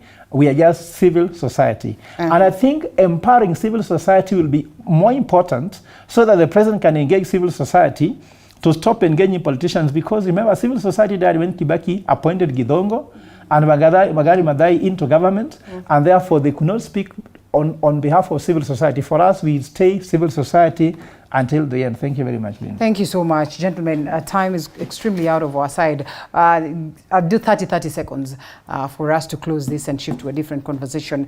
I know in a special way, once again, to eulogize with the family and friends, and as well, you know, just to speak to the fact that we have lost a soldier in the world of writing, in the world of medicine, and so much more. Dr. as we wind up. My 30 seconds is to give my deepest condolences to the family of Dr. Dawood. Combining medicine, practice, you know, all the Rotary clubs involvement, and also writing. And then Dr. used to write what he goes through and makes it so interesting. I want to submit that I've read each one of his articles. Well, he has written for 41 years. Maybe I had not started at 41. But the day I started reading newspapers, when I was in high school, I've read every Sunday because it was interesting. Then he brings a very complicated subject called medicine and all that in a very simple way, in a way that anybody can read. And so most of us actually interacted with the medicine and medical world through him and found it very interesting. He would speak about all those, you know, how he handled the issues. So for me, we have lost and he was writing even as he was going to hospital. There are some manuscripts which actually are not yet published. So this is one to say, this is what we say, you came, you did your part in this world and went away. Fully satisfied, having done your bit in this world. This is what we call full living. This is what we all should aspire. Discover your purpose. Push it to the end. Do the best for this world, because one day you will actually go. But by the time you go, you leave a legacy. Amen. Well put. Amen. Sum it up You should in 30 seconds. Yeah, that's very inspiring. Thank you. Linda, there's a viral video going around of a young, maybe 11-year-old girl being whipped so cruelly. This kind of thing happening all over Kenya, including something I saw by John Allan Namu the other day. There's really a lot of bitterness, hurt, and violence in our society. No matter what the girl had done, apparently she had run away from home to avoid FGM. Two things: we must be kinder as a people. I mean, that kind of brutality is just unthinkable. And I'm not saying that you shouldn't have some tough, handling of issues. No, I'm not saying that at all, that we be a country of sissies. I'm just saying that ultra brutality like this is unthinkable. We must be kinder, but also the authorities must not shy away. I mean, these things also don't happen every single day everywhere. We have the sufficient resources to track down exactly the guys that did this and to bring them to book. So that we are a decent country. We cannot allow this kind of barbaric behavior to just fester on and become part of our culture. Again, the government knows what it needs to do. We are using all channels to get the message across. Kenyans are hurting. We must fix this country. We must fix it yesterday. Cost of power, problem with jobs, problem with interest rates and what have you, problem with non-performing parastatals. All of this is doable. The president is a young president. He has really everything it takes to deliver and quickly, as Fred said. If he doesn't, it will be the economic missile that will take out not just the government, but the entire country. Thanks to everyone who has watched. We are really, really great, happy to be here in this new year, 2023, the last day of the first month of the year. Thanks for having me. I haven't seen you since December. Oh, it's Happy New Year. Yeah, it's okay, I don't know why I feel like I have seen you again. And let's keep doing this. Let's keep having these conversations, both on air and elsewhere, and just to do our part to make the country a better place for everyone. I mean, there's a general acknowledgement, by the people who are watching this morning. Lots of numbers that appreciating the. I can't see the handle for some reason, but I'll sort that out when we leave. I've been following up YouTube, Facebook, and all that. Thank you, I can't see Professor. We have to. Mine is very brief. Mine is first of all to thank TV47. Thank you for bringing these good conversations. I hope Kenyans are watching. We know that in the previous election we had something called Haslanomics and Dynastynomics. At Operation Indogatuzi, we believe in Solomonic. So the war between Ruto and Raila is like the women who are fighting over the two women fighting over a child. The child, yeah. Let us not kill the child, let's save the child.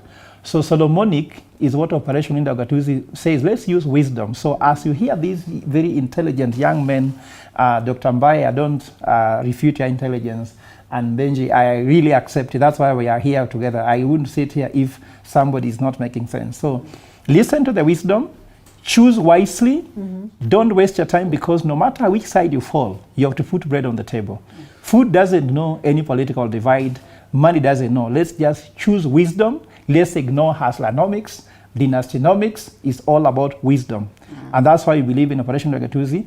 Heshima mashinani, we believe hekima mashinani, rasilimali mashinani, matunda mashinani. That is our motto. Thank you. As I would say, the price of unga is the price of unga across for everybody. Thank you so much, Professor Fred Ogola, Governance and Political Strategist, for speaking to us this morning.